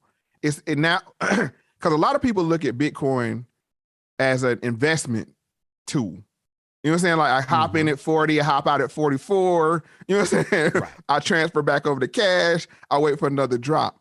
But the new money is saying we want to be able to create a whole new monetary platform, not based off the US dollar. You see, like you said, the US dollar connection to the petrodollar is being decoupled as we speak, right? It's everybody will come with their own crypto. And that old dollar, when you look at that thing and all that imagery on there and all that science that's on that dollar, that's their calling card. That lets you know who they are. They're not playing about it. This is our calling card. You can go to Botswana, you can go to Madagascar, you can go to China, you can go anywhere. You pull one of those little green notes out of your pocket, and it means power. Yes. Because all money is magic in the first place. I'm saying it's a piece of paper, but it's the belief we put in it. That's just like Bitcoin. We're seeing it real time. A Bitcoin used to be $1 Right. until people started putting their belief in it. And that's what they want to destroy, the belief in the old dollar and the new belief in new money. That way they can print it or control it or whatever, however they want to. So I wrote a book, The Patriot Report. Give me your address or P.O. Box, whatever. I'll send you a copy of it. I wrote a book called Patriot Report, Exposing the Conspiracy of Money and War. Okay. And from my studies, I know that the old money is completely involved in the central banking system globally. Okay. Globally, it starts with the IMF. Okay. Or at least that is the control mechanism, the authority. Okay. Front man authority, their bodyguard. Anyway, the old money, tell me if you agree or disagree. The old money controls the central banking system of the United States of America, which calls itself the Federal Reserve. Agree or disagree? I agree. Okay, good. That's why I said they can't lose, because they just keep printing more. Okay, now, you said you're familiar with the central bank digital currency, the CBDC, new digital coin coming. How is it that the new money is controlling this when this was literally a brainchild of the Federal Reserve Bank of Boston and MIT? To me, when I hear MIT and I hear Central Bank of Boston, I hear new money and old money working together. So how is it the new money is going? Because old money, sector old money, let me just be clear, is going to bet on, it's what they call, what is it called? Embedding. It's a hedge. Some of the old money is hedging. Yes. It's like, so if the new money do win, you know what I'm saying? You don't want to miss out on the windfall. This ain't the new money. This is all of the money. This is the central bank. This is all of the money. This ain't some of the money. This all of the money. There's no hedge being made here. Okay, I mean, I'm gonna concede the fact that you're more knowledgeable about currency than I am. When I say money, when I say the word money, what pops in your head instantly? I couldn't answer that question because I know so much about money that anything can be money. No, I'm saying, but when we say money, you're saying when somebody say, "Hey, got any money?" Let's say the dollar. Let's say the dollar. And I think that's what they're trying to change. And it's going to be easily done because with our grandkids, when you say money to them, the first thing might be popping their head Bitcoin or the US. I mean, that's what they're trying to destroy. And it goes along with destroying the patriarchy. It's all about getting the white men off the dollar, Harriet Tubman. You know what I'm saying? All of this different stuff is they want to, that dollar is representative of the power structure of America. They're trying to change that. Yeah, absolutely. That's what I'm talking about. I'm talking about the symbolism. Let's be clear. I'm not getting, because, bro, don't get me to lying about monetary this and that. I'm saying when you give a 2-year-old $1 right now, they'll dance. Yes. What makes them dance different from if you handed them a Canadian dollar or a yen or a pound? Right. When they get that, a 2-year-old, that belief in that, and I think that's what they're trying to destroy. The symbolism. I hope we. I can see that. I can get jiggy with that. I can get jiggy with that. So the first thing that comes to mind when I think about central banks, Federal Reserve, I think back to congressional hearing between Bernie Sanders and the Fed chairman at the time, Ben Bernanke. Okay, and it was some $1 trillion, $2 trillion, I forget what it is.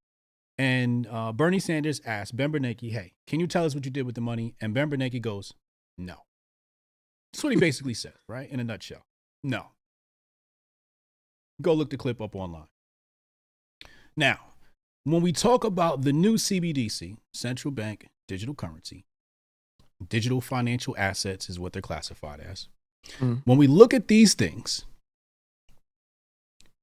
at a technological level, the technology itself, the blockchain is private, so it's not a public ledger. They can create and destroy money at will, and nobody will know about it. The difference is when the Fed prints money, we know they printed money. We just don't know sometimes who they allocate it to, but we can feel it, okay? With this new digital currency, especially as is explained much better than I can with Cyprian, he even speculated that inflation would die. There would be no inflation, because how could you have inflation if you can't calculate the amount of money circulating in the in their world, in the banking world? So when you say, old money versus new money, that's how I'm thinking about it. I'm thinking about it on a very technical level. the old money is creating the new money, the digital coin, and that's my point. You would agree with that? Yeah, I agree with that. And like I said, I'm talking about the symbolism down on the people level. Because there's people right now that got all their money in their possession in their Cash App account and it's sitting in Bitcoin. Right. You know what I'm saying? Like that's what they're trying to avoid. You prefer digital cash or right. Physical cash? Which one do you prefer? Who has physical cash? I mean, like, let's be honest. I mean, if the internet shut down right now, how much money? Just in case. Exactly. You know what I'm saying? Just in case it's emergency. Right. But you're saying, but even when people saw that on your screen, they perked up a little bit because they like, oh, that's money. You know what I'm saying? Like psychologically, like, oh, okay, let me see how much Hotep got up. But no, how much do we have? Not everything. This has been an ushering in. First, it was the debit card. Now, then it's the Cash App. Kids don't even have bank accounts anymore. You know what I'm saying? Like, what's a bank account? You know, it's like I got a Cash App and a PayPal. You know in the future, you're not going to have a bank account. That's correct. The Rush card was very influential in putting this to the Black community. You know, and Rush type cards. You know, to get people off the cash tip. I'll show you an example of this. How the things that we see on our level, how they're influencing or how they're pushed back against. Remember the money phone? Money phone? You mean when you hold the money up to your head? Yeah, you remember that? Yeah, right? Yeah. And then they sent Jay-Z out like, that's lame. They don't want young people having cash. It's like, no. like no. Get you a black card. You know what I'm saying? Remember that was when cash went to the black card, and yeah, they want to erase money. And if people think that's crazy. I know a lot of people think I'm crazy, but bro, they erase women. You think if they erase women, they can't erase money? What are we talking about here? We arguing about what a woman is. And not only are they going to erase physical money, but you know, they have a burn feature in the digital money where they can literally erase your money from your wallet, you know, so you got a double entendre there. But I completely see your point. I've been saying this for years. You know, they're trying to get rid of physical currency. I would like us to still have physical currency. I would like us to be able to transact in physical currency, mostly for anonymous purposes and financial purposes, right? But yeah, I think it's about surveillance, right? Like moving to the digital currency is definitely about surveillance, no? That's why I said it's the new money. It's the new money's money. Because once you put everything in a wallet, you know, and most people are lazy and they're going to go get the easy go does it wallet.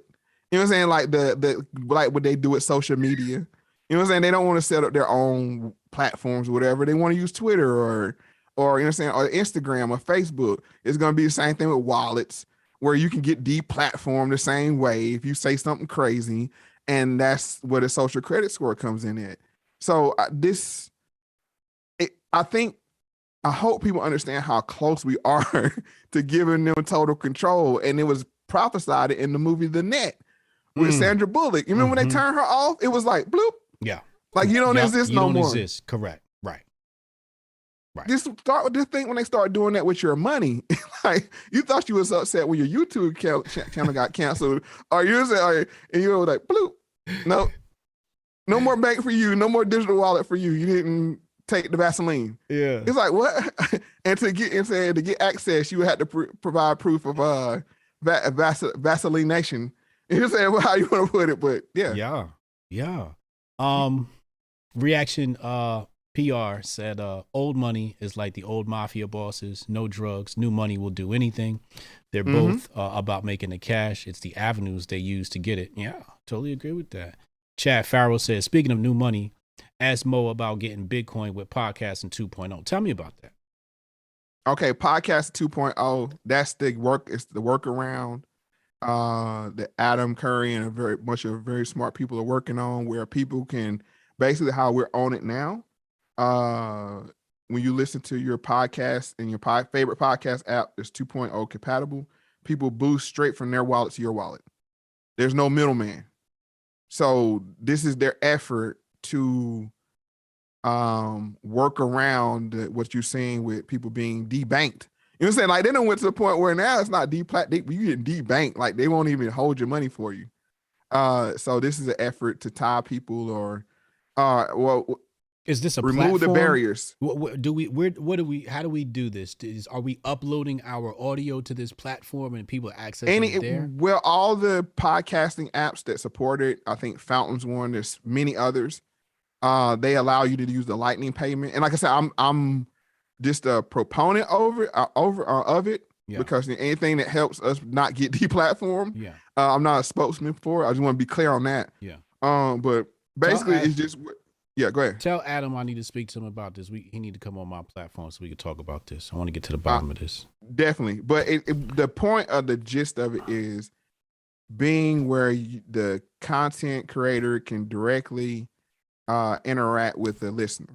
And they have a direct payment through the Lightning payment system or Satoshis, where they could send your favorite content creator money directly like you do with cash apps now. So it's very cool. Like I said, and this is the you create a hard time for people, it creates inspiration. Just like with us, the term like, okay, you can't say this word. Okay, I can't say that word. I'm gonna come up with a funnier word. You know what I'm saying? There's gonna be a better meme. You know what I'm saying? It's gonna etch it into people's head. So okay, we just had to, and I'm not a doomer. Yeah. I'm never gonna be a doomer. Even what I'm saying with the job situation, even with the new regime we're under, it's like, okay, I see we playing them at home. Yeah. Right. It's 5 on 8.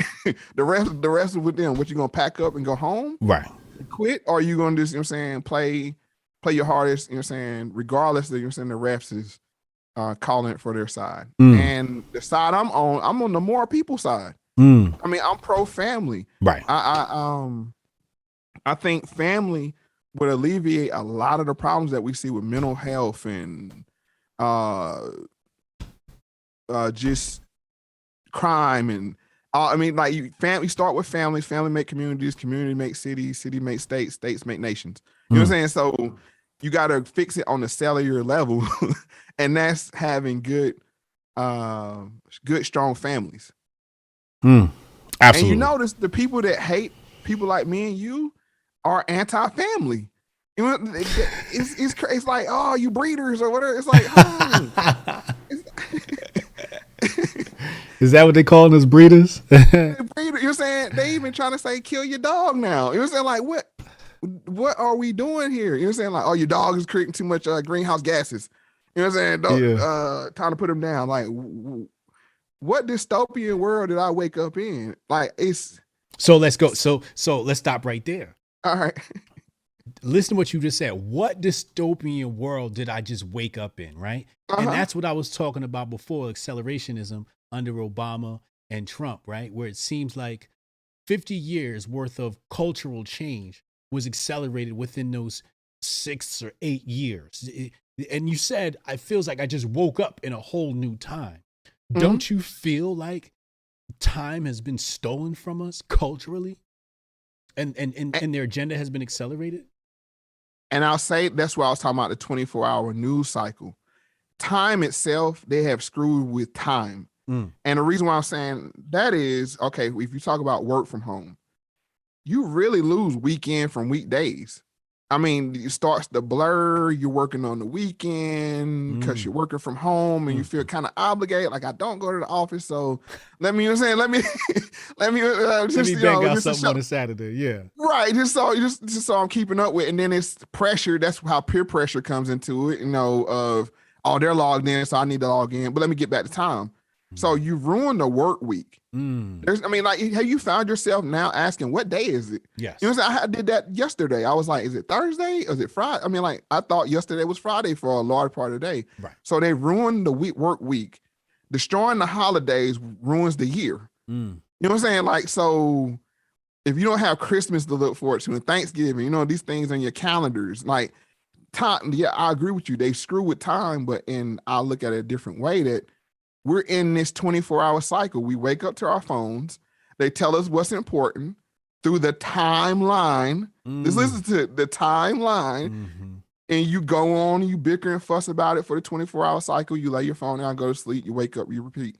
And there's nothing from the new people side of it. I mean, the less people side of it, they want to get rid of it all. Holidays, they want to get rid of work days, they want to get rid of everything. And then it's going to just be simply one day. I mean, it's going to be Groundhog Day. You're going to wake up and do the same thing every day. Yeah. And that's what accelerates things. So, but I feel like, so I agree with that, right? I agree with that part. No debate there. But the agenda that they were looking to push, right? Just look at the 2 years under the pandemic. Just under those 2 years were massive cultural shifts. The shift from, hey, you know, we go to the movies to now we just wait for the movies to hit streaming. The shift from, you know, here's your menu to, oh, now everybody knows how to use QR codes. I remember a time before the pandemic, nobody knew what a QR code was. Now everybody is using them, et cetera, et cetera. The going back to what you were saying, less people, right? Removing that connection between people. Oh, not hug, let's dap, or don't touch me at all, right? Like we've seen that. That cultural shift sped up just in those 2 years. The cultural shift from BLM to, if you would have told me under Obama that in 2022, people would question what the definition of a woman is, I'd look at you and be like, what? That's not supposed to happen in life. There was a joke there, but I ain't gonna say there was a joke there. I was gonna say, did you see Big Meesh and ask that question? I digress. Reaction PR said people need to discover trading once again, and I think they will. I think that's going to come out of a matter of necessity. Can I ask you a question? Go ahead. Since I don't want to turn this into me interviewing you, but I have to get your take on this. Who do you think is winning? Who's now? Who's in the fight? Between the two, this talk about the paradigms they show us, the left and the right. Like you were saying, like who do you think is winning right now? All right, I'll pretend to believe that there's a left and a right. Because that's what they show the people. We know better than that, right? But I'm just So if I were to believe that there was a left and a right, I would say the left is winning. I'll take the opposite. Okay, explain. I think this is the problem. Make you think that purple-haired people and dudes that say they're women now in military uniforms and soldiers in high heels, they make you think that's winning. No, that's the problem. So they could come in with the reaction to say, oh no, fascism. We need more fascism. And people are begging for it now. People are literally begging for it. You want to know how Nazi Germany happened? You're looking at it. It's like, let's let all the weird, and I don't mean any harm, but let's let all the weirdos take control for a while. People are begging for, you're saying, civil order.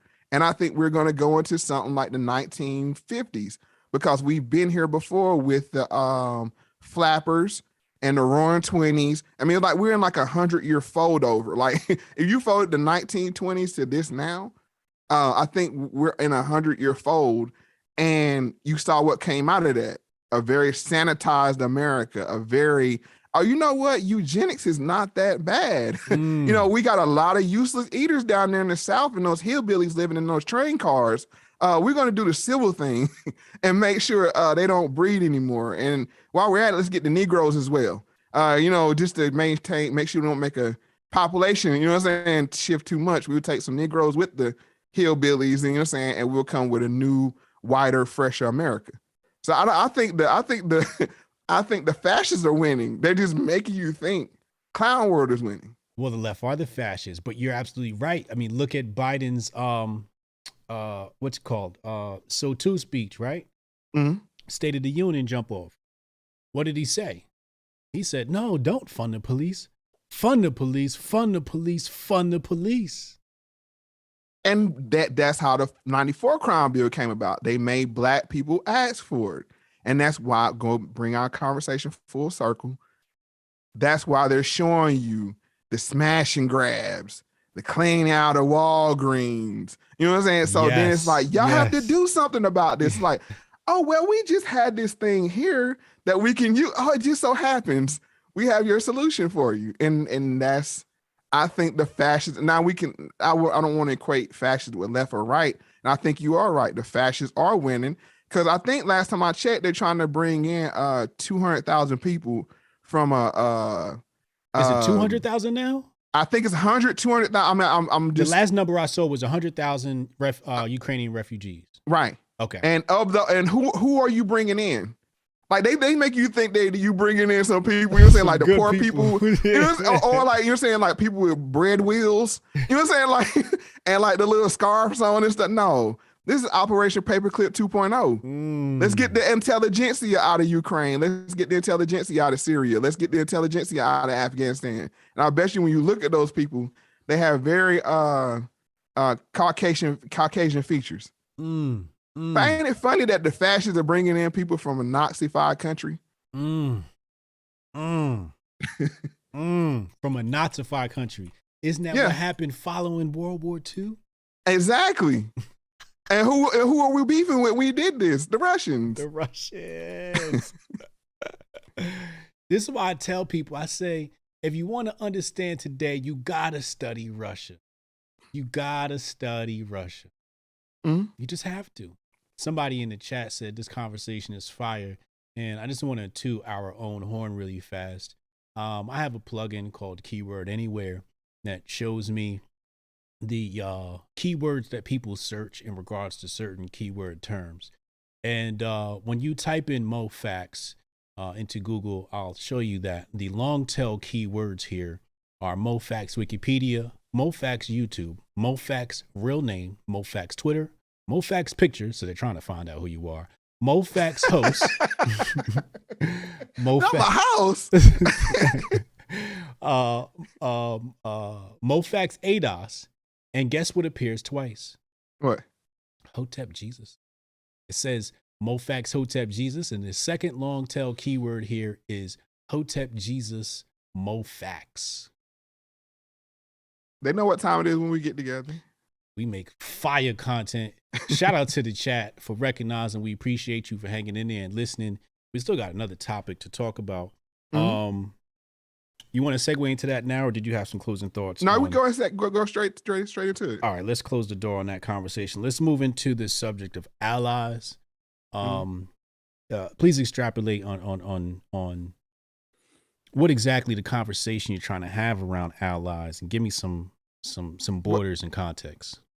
In this whole discussion that we talked about, we had to look at our Democratic voting, Democratic loyal Black women allies to Black men that are more conservative minded, our ADOS and FBA. No, I'm just saying we had to look at all the allies, because we look around, as you know, like I know, as you start looking to your left and the right of who people are agreeing with the way you think, they look very diverse. Yes. You know what I'm saying? We need to start at judging allies on how we think, not how we look. And I know what I'm saying. People are like, oh, you know what I'm saying? Coon it up. No, what I'm saying is I can never be an ally that somebody wants to disarm me, even if you look like me. You know what I'm saying? Like, you a fool. I mean, excuse me, but I'm with the people that's pro-gun. You know what I'm saying? Like, if you want, or you wanted me to be victimized and have a victimized mentality, I can't be an ally with you.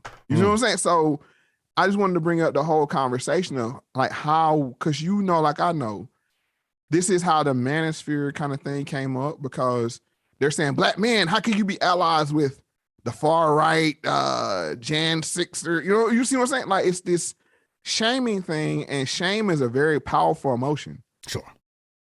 Very powerful. So they're tactic, trying to, so that's how they're trying to use that for us to pick our allies.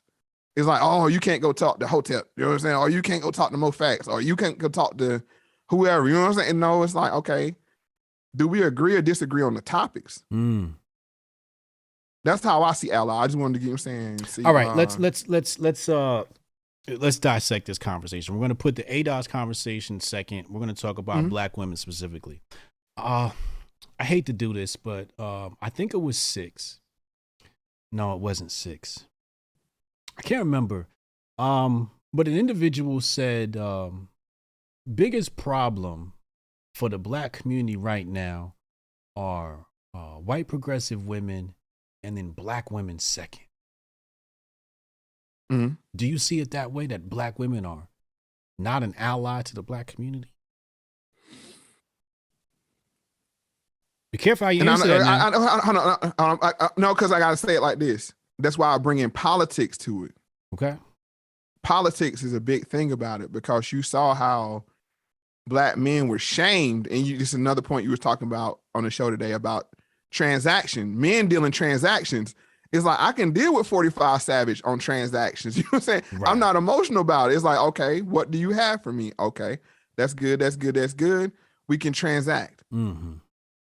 Right. They look at us and like, from the emotional mind state, it's saying, how can you transact with the enemy? And it's like, this is called diplomacy. Last time I checked, Russians are still talking to Americans.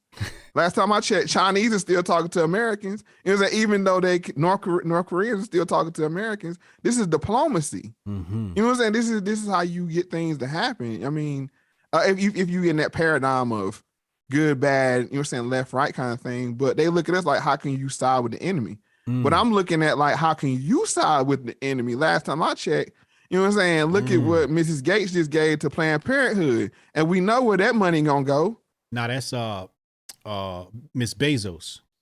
Excuse me, Miss Bezos. Excuse me, but I'm just saying. But Gates did it too. Yes. Yeah, but I'm just saying, when you look and you give me my options, it's like last time I checked. And then you say, okay, well, fine, I won't participate at all. And then like, that's not a good enough answer. You know what I'm saying? You got to vote blue no matter who. It's like, I don't want to vote. You know what I'm saying? Well, let me cut you off. Yeah, Let's talk about the Planned Parenthood thing, because I'm going to give you their argument. Their argument is black women don't have access to OBGYN services, and therefore Planned Parenthood is important to black women. And if Planned Parenthood didn't exist, then black women would have to deal with black market abortion. What's your rebuttal to all of that?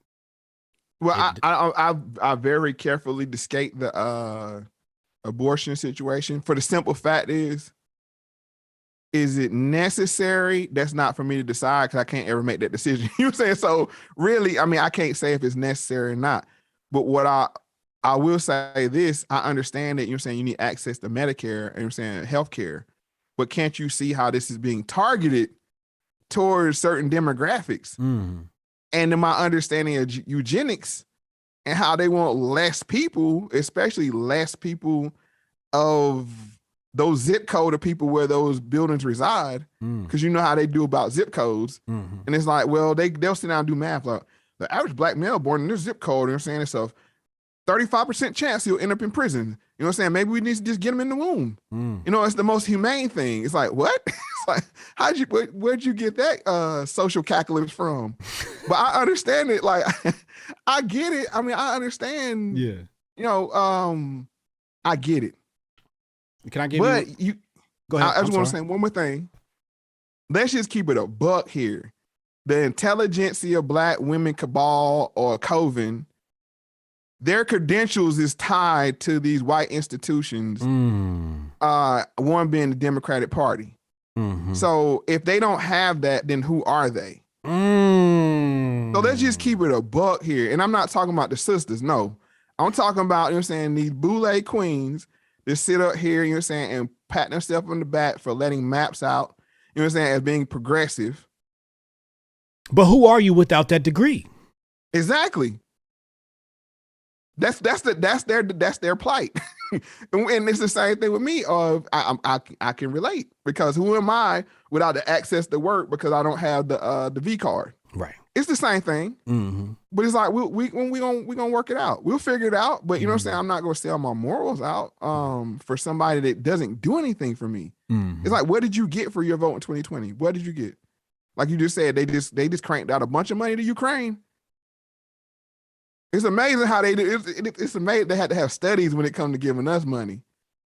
But I don't blame them. I blame us because we're not political savvy. That's the problem. Like, bruh, you don't know. We learned this in the drug transaction. It's same time, man. You know what I'm saying? Like a dude be Yep. like, hey, drop the money off over here and I'm gonna run back to the crib and get a bag for you. No, same time. So it's like, if we understand it on that simple as a form, why don't we understand when it comes to politics? They're like, talk to us after the election. Okay. You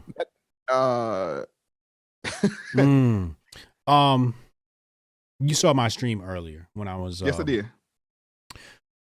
Checking out that Breakfast Club interview. You never seen that Breakfast Club interview, right? No, I hadn't. But you saw what they was talking about. The faulty thinking of after the fact, right? They're talking about, oh, well, Democratic Party takes advantage of us, but this is after you put us into the Biden regime. They're talking about, oh, Biden hasn't given us a look after the fact, after you put him in power. How do you deal with that? Where do we go from here with the black community after the fact? Are they going to learn their lesson in the next election, Moe Factz? Or are we going to see a repeat of them still voting for the Democratic Party next election? Well, in preservation of your channel, I don't think we voted for him in 2020. Let's just keep it a buck. You know what I'm saying? Like, it was a lot of shenanigans. I never seen an election play out like that. The timeline, usually by 3 a.m., we know who won. You know what I'm saying? We went a month. Like, and we were counting in NBA arenas, which the NBA definitely had political leanings. And you gonna tell? So no, I don't think. You know what I'm saying? So no, I don't think. I think we figured that out last time. It's just that they, once again, they had the apparatus built in the media to push that narrative. You know what I'm saying? To say, oh, the black. And this is the crazy thing. I know I may be rambling a little bit, but I get charged on this topic. But it's like they'll tell you at the same time. The right to vote, the sanctity of the vote is at risk, but we had all-time black turnout. It's like, how does that work? You know what I'm saying? Like, but then Trump got the all-time high votes he ever got from black people and Hispanic people. But you know what I'm saying? Sleepy Joe won, and I'm like, okay. I respect it. I respect the hustle. I respect the but we got Yap. But what about the rhetoric? Because the rhetoric is, the gaslighting was how they made it even seem like the black community voted that way. So is the rhetoric going to change from these individuals, or is this black female boule class of individuals forever beholden to the Democratic Party? No. Yes. Because their credentials is beholden to that, when you've spent all your life building up your resume, are you willing to burn down your resume and move into a smaller apartment and drive a smaller car and take less trips out the country? You know what I'm saying? Are you willing to give that all up, you know what I'm saying, for doing the right thing? And I would say, no, you're not. You know what I'm saying? You're going to say, hey, vote blue no matter who. You're going to have your Amanda Seals go out here and say, you're dumb if you don't vote. You're going to have all these other people go out here and say, you're dumb if you don't vote. But I just don't think they have the interests of the people. You know what I'm saying? The people don't. And this is why you had the attack on the manosphere. Because it's like we had to. But I'm going to say this, and I don't know if you caught this on your radar or not, but Beyonce mama made a pro-black man Say Did you catch that? Yeah, say it. She made a pro-black man documentary. You know what I'm saying? They understand. It's like they get it. Like, oh, we kind of shit the bed with the excuse my language. But you know what I'm saying? We kind of crapped the bed with the black men on this last one with the BLM grift. Yeah. It's like we got, you know what I'm saying? So that's why you start seeing black faces, black male politicians. You know what I'm saying? They're pushing that agenda and they try to do it. But did you see the reaction when the documentary I'm getting out? there. Okay. I'm getting there. My bad. So when she tried to be pro-black men, the black witch coven of the Democratic Party tried to cancel Mama Beyonce. You know what I'm saying? Now, I ain't no Beyonce fan, but I'm just saying that was their queen's mama that they put up on the altar. So that tell you how far they're willing to go with it. You know what I'm saying? They willing to go all the way to they put Mama B on the altar of the council. Mama B. You know, did you see that video that had come out? It looked like It looked like some far right-wing group made it.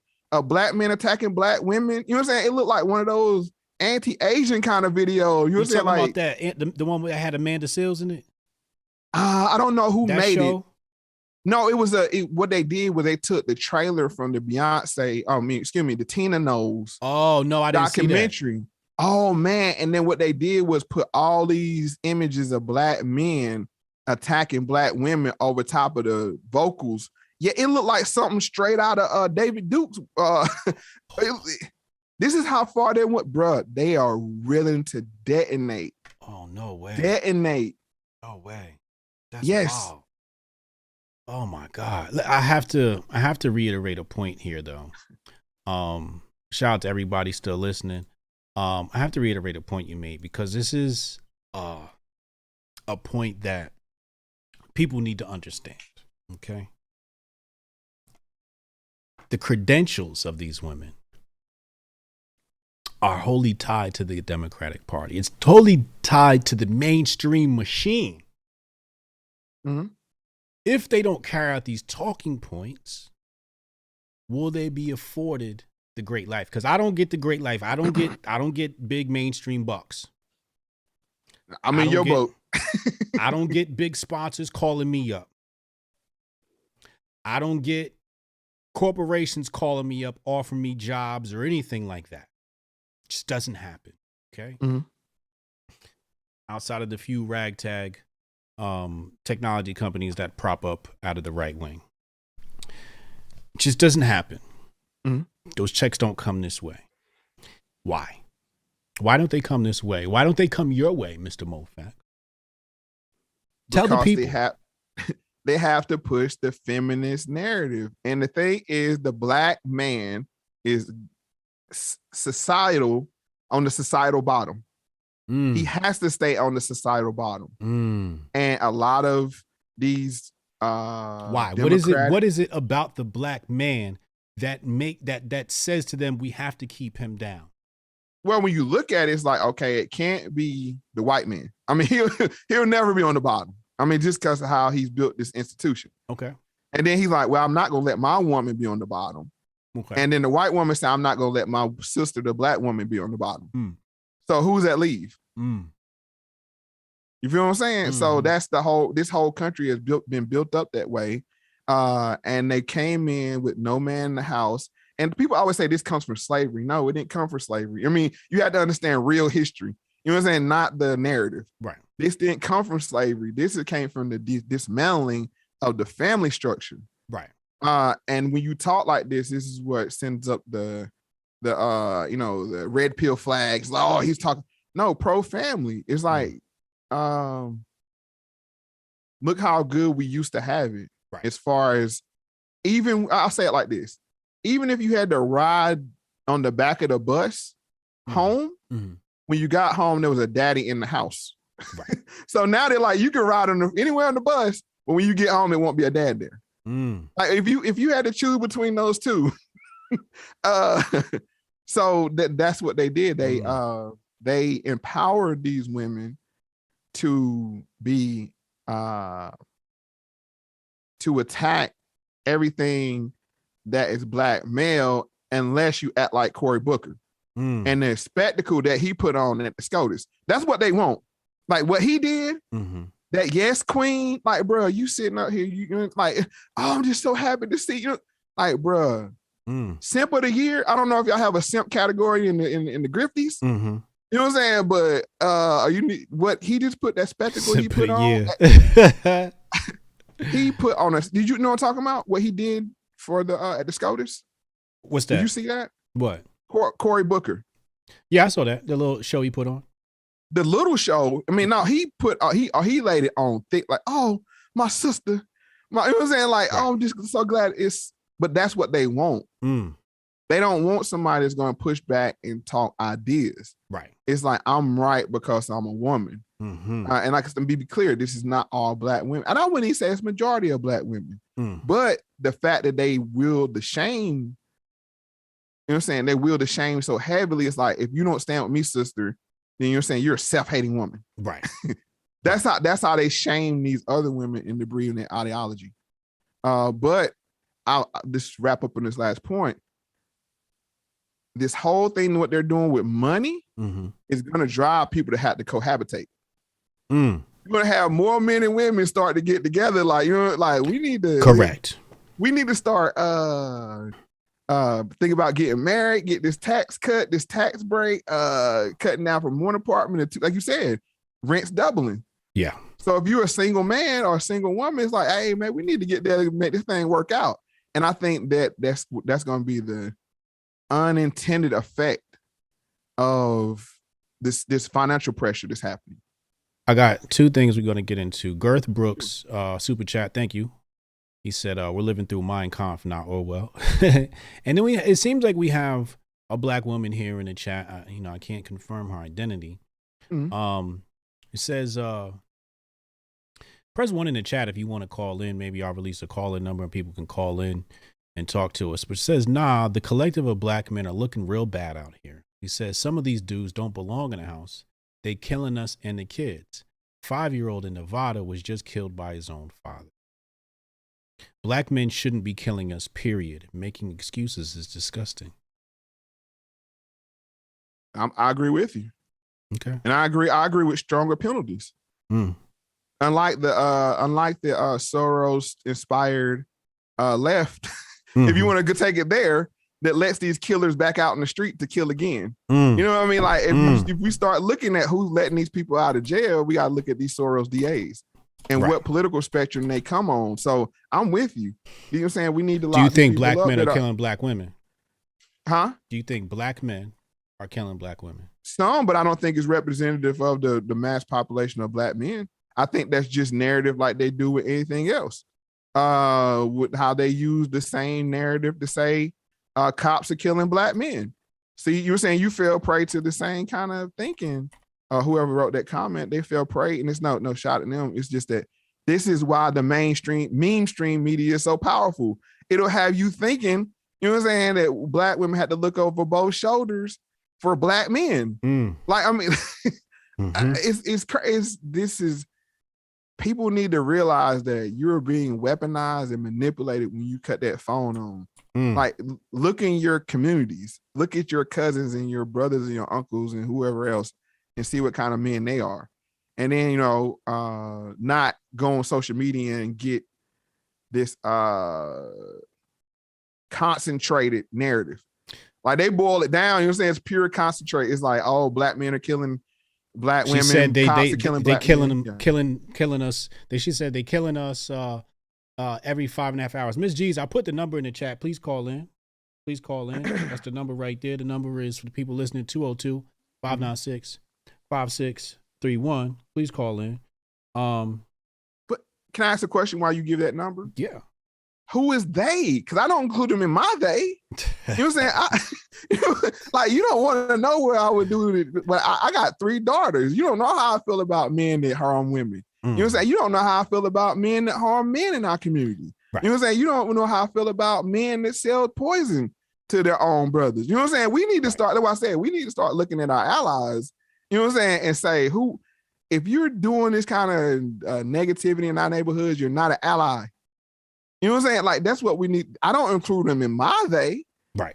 Because one, I don't even see them as men. We got to stop. Are we talking about black males or black men? If you know, I've been very specific to say black men. Right. Because a man takes care of his responsibility, protects his woman, provides for his children. Correct. That's what a man does.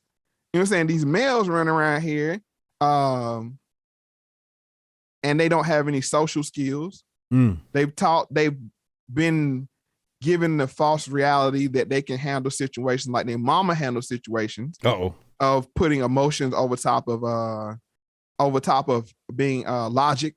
Like, a man operates out of logic. Like, I should slap the crap out of you talking about another man that maybe you're saying your way, but I got to go to work on Monday. You know what I'm saying? You avoid that situation. Yeah. A male would smack the crap out of you, know what I'm saying, depending on his mama to bail him out of jail. Right. So that's the difference between a man and a male. Right.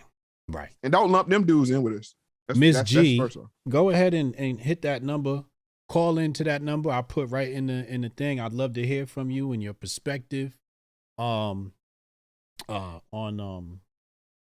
this matter of you claiming that black men are killing black women. I'd love to hear from you. So Mo, let's talk about.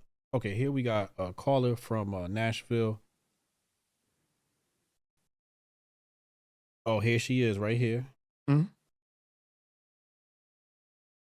Accept. Hold on. Somebody else calling in too.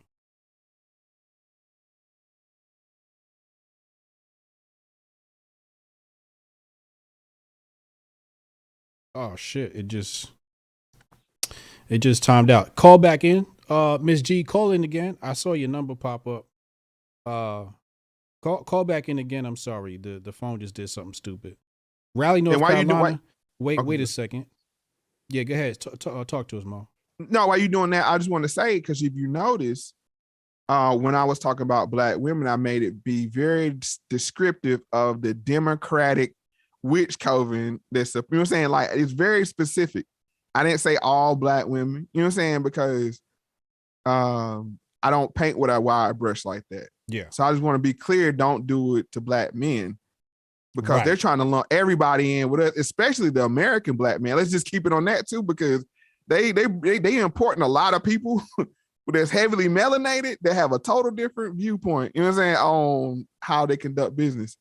So, absolutely. Yeah, we got to be careful on that one as well. Miss G's, please call back in. I'm sorry. There were multiple people calling in at the same time. My phone was locked. It was just doing something real silly and stupid. And I know there's a way I can connect my phone to this soundboard, but I haven't figured that out yet. I've never tested it out. At some point, I'm gonna I'm gonna make that happen. Here she is, right here. Mm-hmm.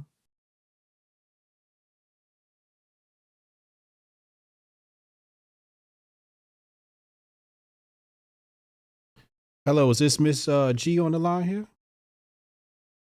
It's me. Hello, welcome. Thank you for calling into the show. Please tell us your opinion on this matter. You say Black men are killing Black women? Yes, they are. Every 5.5 hours. And the thing is, like, I understand what Mo is saying, but there's no way to differentiate when you're dealing with someone. So it's like, it sounds good, but if you're seen as a collective of a group of people looking bad, that's what it is as a collective. And if you have a collective of men that's out here killing Black women every 5.5 hours, and you're not doing anything about it, I haven't heard anybody speak about it. I haven't heard anybody doing anything. I haven't seen other Black men who are so-called not a part of that group do anything about it, or even discuss it, for that matter. Are you a victim of this? No. What was your relationship like with your father? I had a very good relationship with my father and my brother. Can I ask a question? Big influences in my life. Can I ask a question? But hold on. I mean, like I said, there are good men out there. I'm not saying it's not, but when we discuss things, we're talking as a collective. Mm-hmm. That's the part that. Moe Factz, what's the question you want to ask her? Because she's not going to be able to hear you. But the question I want to ask was: is she aware that when she puts a stat like that in the chat, that includes her brother? He said when you put a stat like that in the chat, it includes your brother. Are you aware of that? What? That don't even sound right. It's what's going on. It doesn't have to be a specific person. It's what's happening. Like, what would my brother have anything to do with that? Just like I'm not including you, HJ, and I'm not including him. But this is what's happening as a collective. Where'd you get that stat from? I'm not speaking on individual people. On DuckDuckGo, I saw it a while back. On DuckDuckGo? Yes. All right. I'm going to search it right now. You said every 5.5 hours, a Black man kills a Black woman? Yes. 5.5 hours, Black men, right? Yes. Kill Black So you don't remember the source on that, right? Can I give you some No, I math can't right quick? remember. I Yeah, can't give me some remember math, exactly. Moe Factz. Okay, so if you say it's 24 hours in a day times 365 days in the year, that's 8760, right? And then you divide that by 5.5. So that means you have about 1,600 women being killed a year. And they say they all have different killers. So you're equating 1,600 black men to represent over, what is it, 13, 14 million of us in this country, say half. So you're letting 1,600 men represent 7 million. That's a very dangerous propaganda. He said you have some dangerous propaganda because he just did the math on it. That's 1,600 men, according to your math. That's 1,600 men, and you're allowing 1,600 men to represent millions of black men. That's not correct. How is that not correct? That's the math. He just did the math. You said every 5.5 hours, a black woman is killed at the hands of a black man. If you do the math, that's, what's it, 1,600? So just take 24, let's say 24 hours. Let's just What's do the the number? math Just again. tell me. We don't go without explaining it. Okay, so you say 24 hours times 365 days. That's 8,760 hours. Then you divide it by 5.5. Okay, That's 1,600. It's 1592. That's 1,600. That's 1,600 occurrences of murder. What's the population of black men in this country? Let's look that up. Black male. Probably about 7, 8. Population in the U.S. is currently at, hold on, 21 million as of 2018. 21 million. So you have 1,600. 1,600 versus, what did I say? 21 million? So only 1,600 out of 21 million black men have committed murders. Do you see how you could be a victim of propaganda spewing that type of rhetoric, saying this 5.5 hours over and over again, which, you know, they love to, for example, Bill Gates has his picture where he has a book in the background that says how to lie with statistics. And really the picture that you paint when you say every 5.5 hours, you're trying to paint this picture like black men are dangerous to black women, yet there's 21 million black men and only 1,600 are doing this. And you're saying we need to make this a part of the collective. What I'm saying is it shouldn't be happening anyway. I don't even care what type of statistics that you even do. It shouldn't be happening at all. So you gave a statistic. Can I make one more point? Go ahead, Mo. If we want to do the the sympathetic Olympics, yeah, I should say black men should be more scared of black men. I bet you that 5.5 numbers. Mo Factz is saying if he looked at the numbers, he would say black men die at a much higher rate at the hands of other black men than black women die at the hands of black men. Would you agree with that? Yeah, I can agree with that. Okay.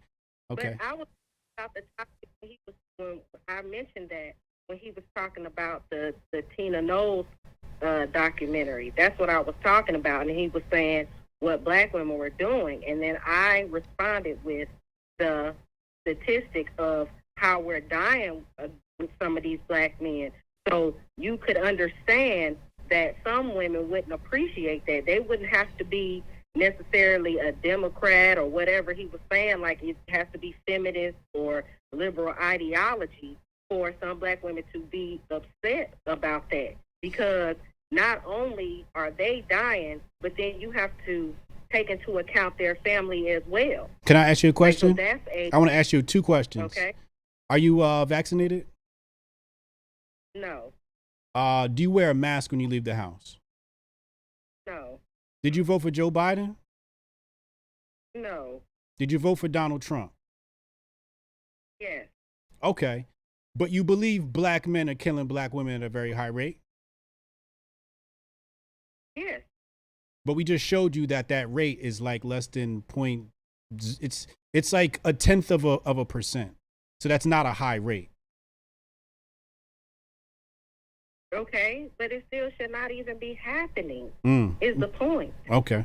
Yeah, I totally agree. It should not happen. I totally agree too. Let's be thank you. clear. If you look at But you did say collective. You did say we have to talk about this as a collective. You did say that. But it doesn't, right. But a tenth of a percent doesn't even account for the collective. I wasn't saying that part as a collective. What I said is, as a collective, this is something that we should be discussing, that men should be discussing. I was talking about the collective on something else. I said they're looking bad out here, period, as a collective is what I said when I mentioned We look that. bad because of what a tenth of a percent does? No, I wasn't talking about that point. I'm talking about you said black men are killing black women every 5.5 hours. That's a tenth of a percent every year of black male population. But you're mixing up when I'm responding to with things that were being said. All right, I have That's another what I'm caller saying. coming in. If we get a chance, we're going to come back to you. Thank you for calling in. Call from AB Health and Fitness. Hello, you're on the show. What's up, bro? Hey, awesome show, loving it, guys. Really, really appreciate you taking my call. No problem. Thank you for calling in.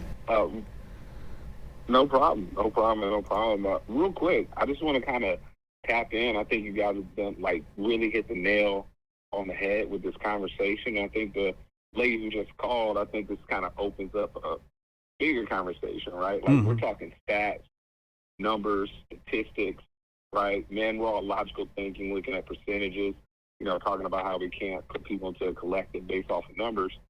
And she was goalpost shifting a bit, no disrespect to her. A little bit of goalpost shifting, a little bit of changing of the objective. And this is what a lot of brothers see when we try to have these kind of discussions at home with our sisters, mothers, people that we may be dating with, wives, so have you. So I guess my question to you guys is, what do you guys see being the solution, if there is a solution, or for brothers who like-minded like y'all, what should we be doing outside of, manning up, taking care of our business and reaching one and teaching one? To handle some of the problems like what this young lady was talking about? Yeah, because it's the way she angled it. Yeah.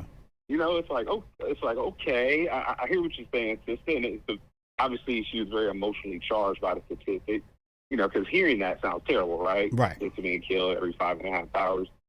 But when you guys broke it down, it's like, okay, that's not a statistically significant number here. Right. Right.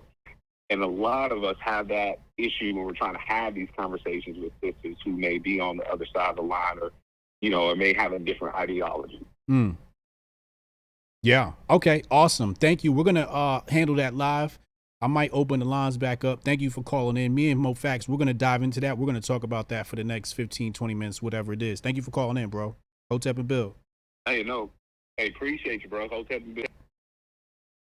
My bad. I didn't mean to cut him off like that. Mm-hmm. Mo, what do we do with this? What we just did, combat propaganda with logic. And that's why they always say, don't do your own research. This is the whole thing about doing. No, you can't just take our talking points and run with them. That's like me saying, and shout out to the sister, because I think she came from a good place. I don't think she came from saying a negative place. No, but that's like saying NBA players are representative of black men in America. It's the same number. It's like how many brothers? How many brothers is in the NBA? You got 30 teams. You're saying times 15 players. I'm just saying it would be the equivalent, not to the number, but or saying pro athletes. Represent black men in America. That's nowhere near the fact. But how you combat it is what I just did. First, I would say to people, I'm a student of the 7 Habits of Highly Effective People. And one of them is seek first to understand, then to be understood. So hear that person out, hear where she's coming from. And then formulate, a solution-based response, because I didn't answer her question to be right. I answered her question to reach her. And I asked the question, I have these slogans and things I say. Do you speak to reach or you speak to be right? You know what I'm saying? I was speaking to reach, because hopefully if I reach her, then she won't use that propaganda anymore. And Mm. it'll be positive. If I spoke to be right, I could have denigrated her in a way. And then it only harden her to use the propaganda and go out and seek more propaganda. Mm. So that's why I say this is what we need to do to even start having a solution, because I believe 7 Habits, it says highly effective people. Being highly effective is bringing about what your set out goal is to be. You know what I'm saying? Realizing that's what being effective is. And if you put Black in front of that people, 7 Habits of highly effective Black people, you know what I'm saying? I think it'll work the same way. So that's why I'm a big proponent of that ideology. You know, you called it propaganda. Mhm. And I have to agree, right? And this is how they prey on Black women, right? They know that 5.5 hour every hours is going to strike them right in the heart, right? And then we broke it down and said, all right, that's 0.1%, right? It's not even a whole percent. It's 0.1%. The chat did the math, right? And I think it might even be less than that. It might be 0.1%. I think it was 100th. It's probably 100th Yeah. of a percent. So she says, Which well, is it's still too high. Which is, I mean, killing is, you said any percent of killing is high. I mean, don't get it, you know, we're not, yeah. right. Go That's ahead. my point. That's my point I was trying to get to, which it's still not cool that 1,600 Black women have lost their lives due to the violence, let's say, from Black men. It's not cool. She says it's not cool. However, me being a businessman, in business, we prioritize, right? And what we do is we take everything that's wrong with the business and we say, okay, what are the things that are having the most effect on this business, right? And when we look at something and we find out it's insignificant, and we look at something else that is massively significant. For example, what did we bring up earlier?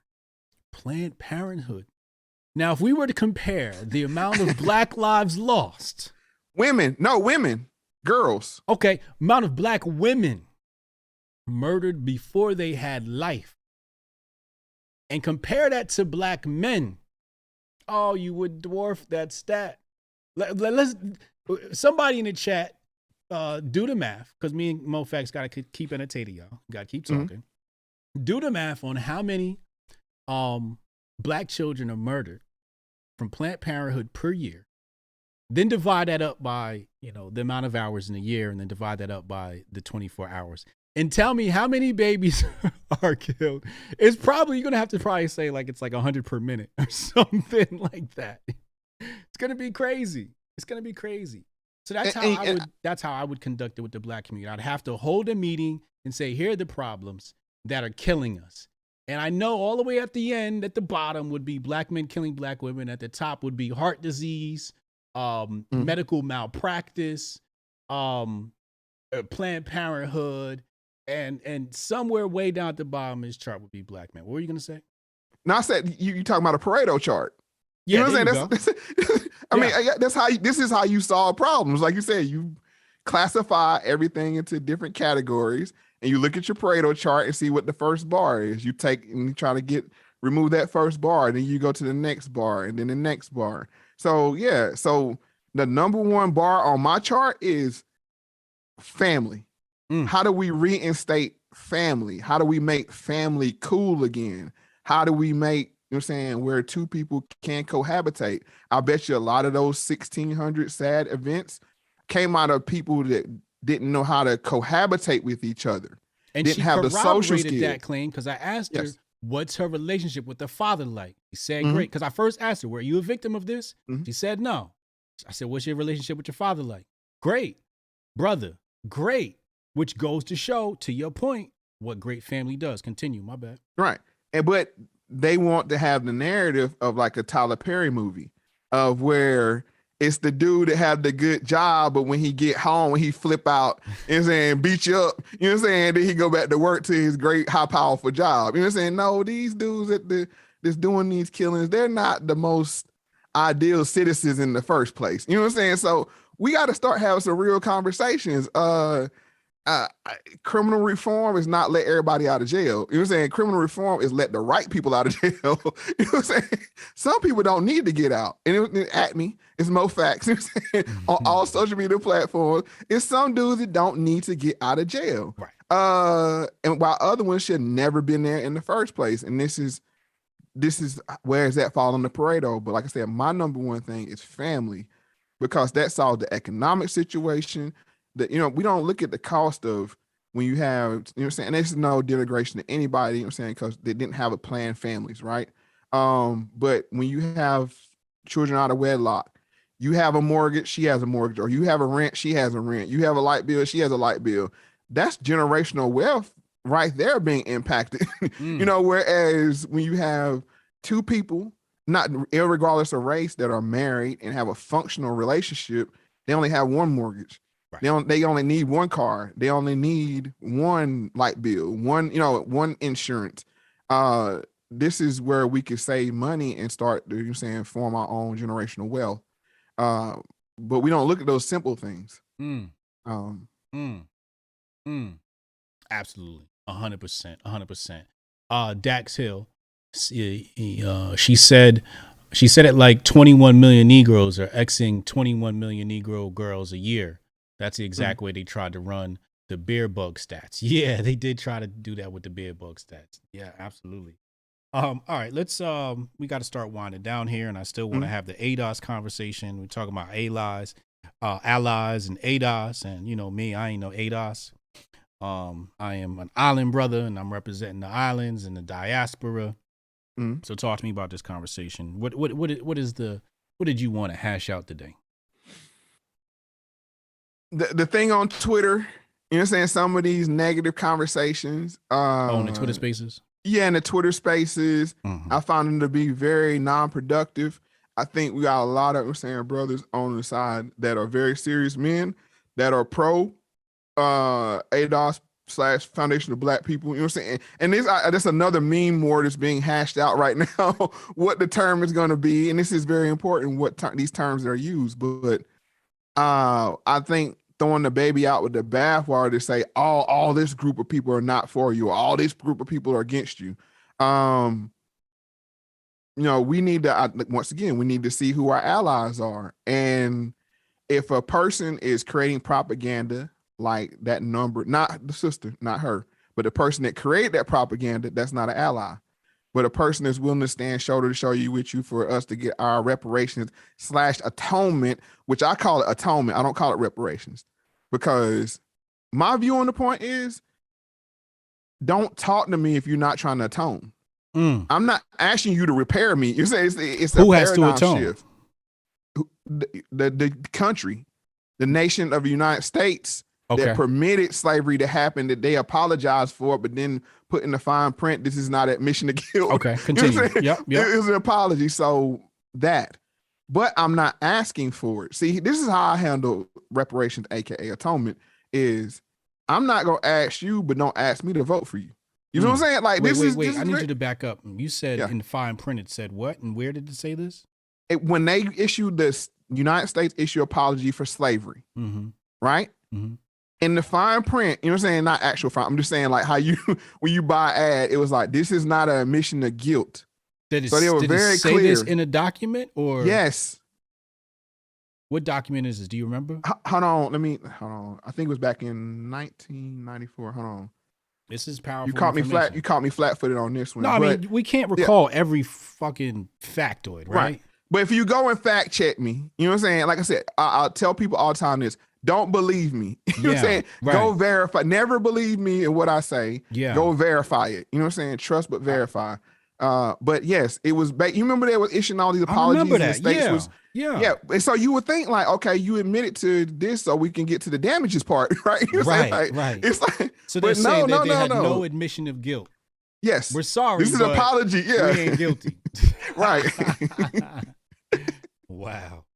So, but that's what I'm saying is that I'm not asking for reparations. Okay. I'm saying to both parties to say, where is your tangibles? Where is the atonement? If you don't have any, then don't talk to me.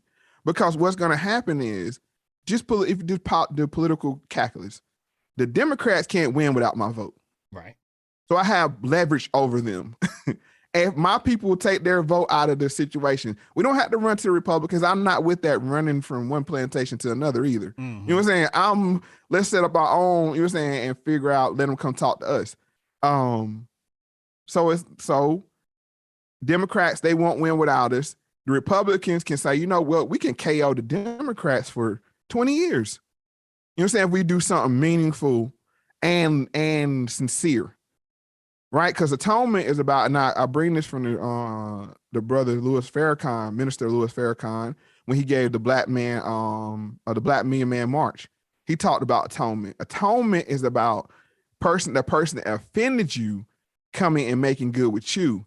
It's not me begging you for something. You know, I what I'm saying is, in the attention that we focus on voting, focusing on solving our real problems, identifying our real problems. It's like, we can solve this voting thing. It's like, if you don't have anything for me that's tangible and it's not atoning, then I don't have anything for you. And it makes it quite simple.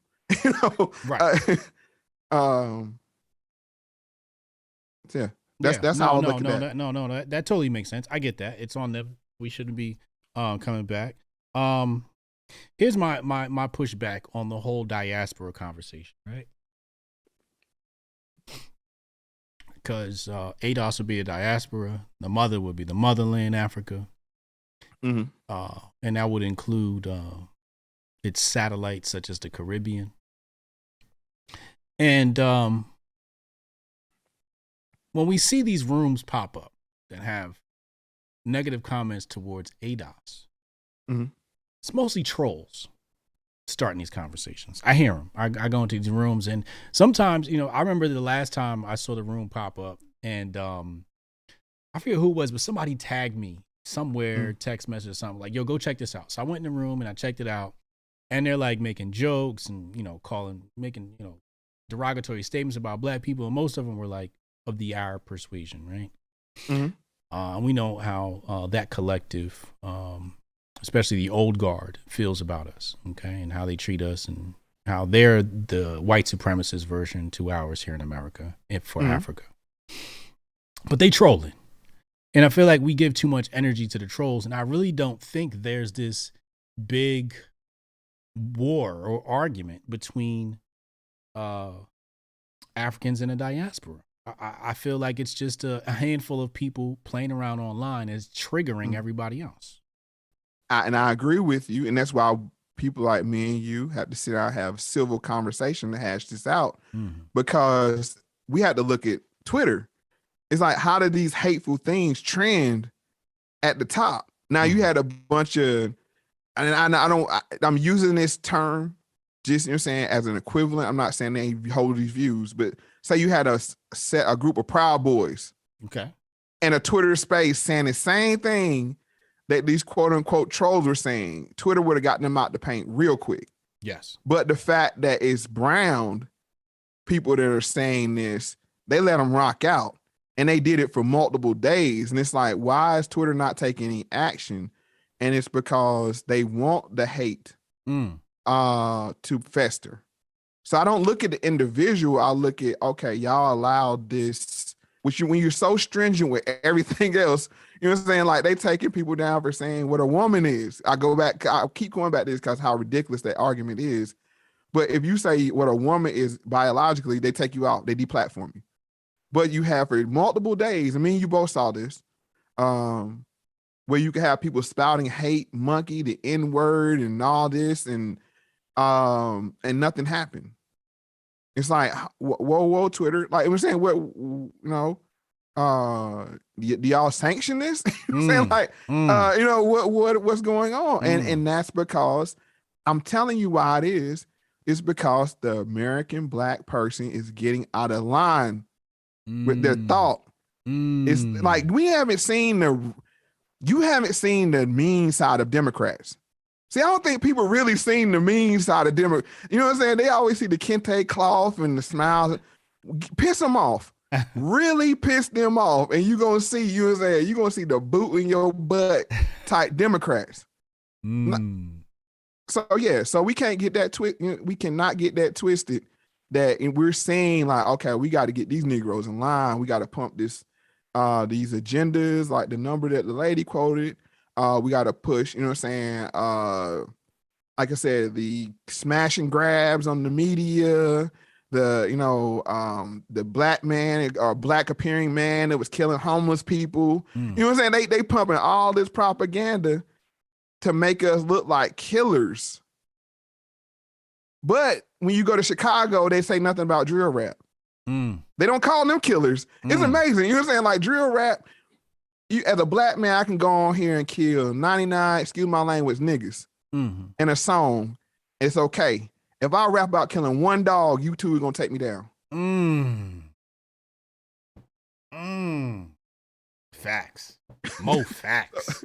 So what's the value? What's the value of life here? What are we talking about here? You know what I'm saying? Like, what are we really talking about here?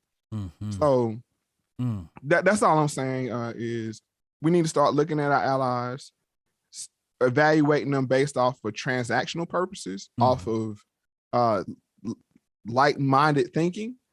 You might look totally different from me. You might be a person that's a first generation Hispanic person that got here, but you pro-capitalism, pro-guns, you know what I'm saying, pro-family. I align more with you than a feminist, socialist, Marxist, Black Lives Matter leader, just because you got heavy melanated skin. You see what I'm saying? Like we got to start looking at our allies and vetting them.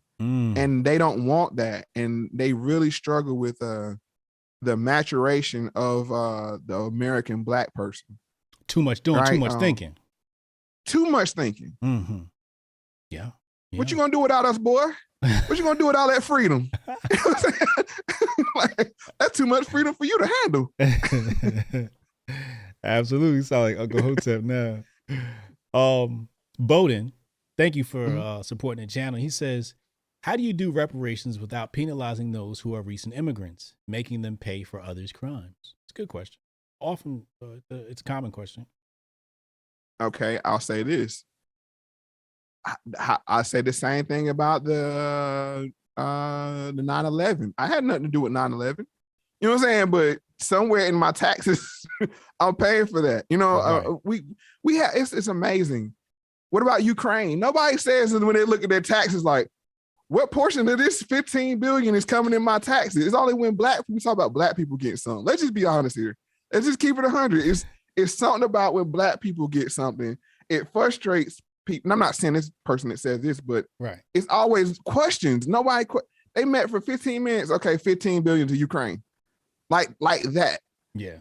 Just like that. But you say you're going to give black person $5. Like, whoa. We need to have 3 studies, 2 meetings, you know what I'm saying? And a revival. You know what I'm saying? Before we can, it's like, hold on. Like, dang, y'all shelling out money. Y'all just creating, y'all printing money. Yeah. Ukraine got that money quick. Yeah. We have no problem where we pay. Look, I'll give you another example. We gave Iran back their money.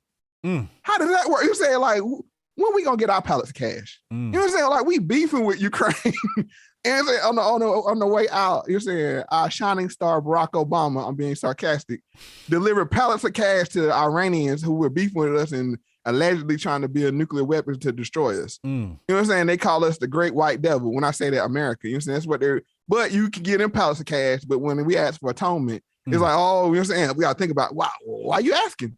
Right. It's like, bro, do you not know what cotton and sugar, you know what I'm saying, and the free labor did for this country? Hell, that's just like if Hotep, if I say to you, hey, you want to have let's say you the startup of your dreams, right? And I say, I'm going to give you all the free labor you need. You can't help but succeed. Woo, I need that. I need that. Who can't be successful? Yeah, you could definitely be successful. Yeah, if you gave me like an unlimited staff and I didn't have to pay him, yeah, absolutely. Yeah.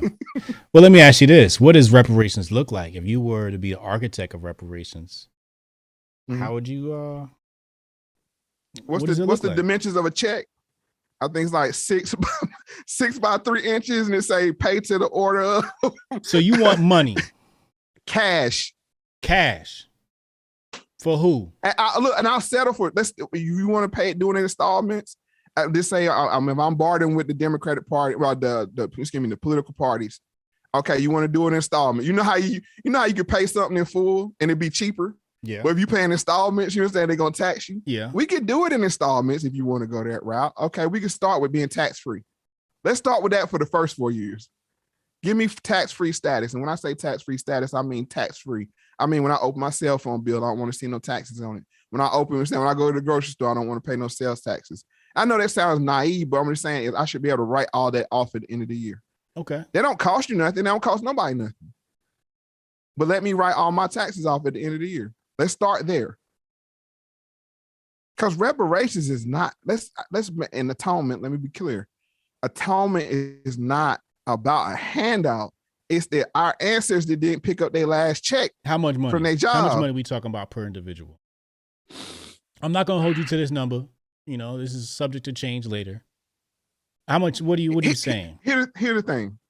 I think just off of symbolism, it can't be anything less than $1 trillion to start. No, with. for each individual. I'm talking about. No, I'm talking about total. I'm talking about. I mean, just saying. I mean, in that, I don't see it being one large check. It'll be something to do like similar to stimulus, how they came out in chunks. You were saying something like that. So what does that come out to? Somebody do the math. $1 trillion divided by the amount of black people in America. Tell me what that number is. Throw it in the chat, please. When we say 20 million, that's 20 million black men. We said 21 million black men. I think the total population of black people in America is closer to 48 million.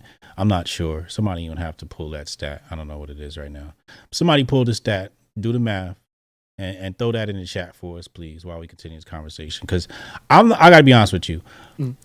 Reparations is supposed to repair the damage done to the black community. And I feel as though if you give a group of people who are irresponsible with money, it will not repair the black community, the damage done to the black community. Can I counter their argument? Sure. I can't operate off the people that's going to fail to handicap the people that would succeed. You understand what I'm saying? Like, I can't, once again, this is where once that's paid out, you had to prove that you're capable of being an adult. See, this is how white supremacy festers. And when we say, black people aren't smart enough to do right with the money. Well, if they go broke, they deserve to go broke because this is America. You know what I'm saying? Like, bro, it's winners and losers all day. So, I mean, it's people that lose money every day in the stock market. You know what I'm saying? What are we going to say? Black people can't invest? You know what I'm saying? People, you know what I'm saying? It's the whole point I'm trying to make is we can't put these training wheels on to say, oh, we can't give some people money because other people are going to trick it off. That's $1 trillion, according to the chat, is about $20,000 a person. That's a good start. That's a start. That's a good start. If you want to do an installments, because I'm saying 45 Savage put $500 billion on the table with his platinum iced out plan. Yeah. Yeah. You know what I'm saying? So, I mean, we was halfway to the trillion already. You know what I'm saying? Like, and that was just for that election. Right. Let's be clear. So what I'm saying is nobody else gets asked this question. Well, what if the Native Americans trick off their money? Or when, you know what I'm saying? Like, nobody else asks, you're saying, you know what I'm saying? Chief Redcorn is going to huff all of it in gas, you know what I'm saying? And drink, you know what I'm saying? Spend it at the casino. No, they don't say that. They just cut the check. What about the inflationary ramifications? Hell, I mean, like, is our $1 trillion going to break this nation? Like, seriously, now this is where this whole printing of the money thing is the best time to ask. Mm-hmm. It's like, while y'all printing money, let's go ahead and print some money out.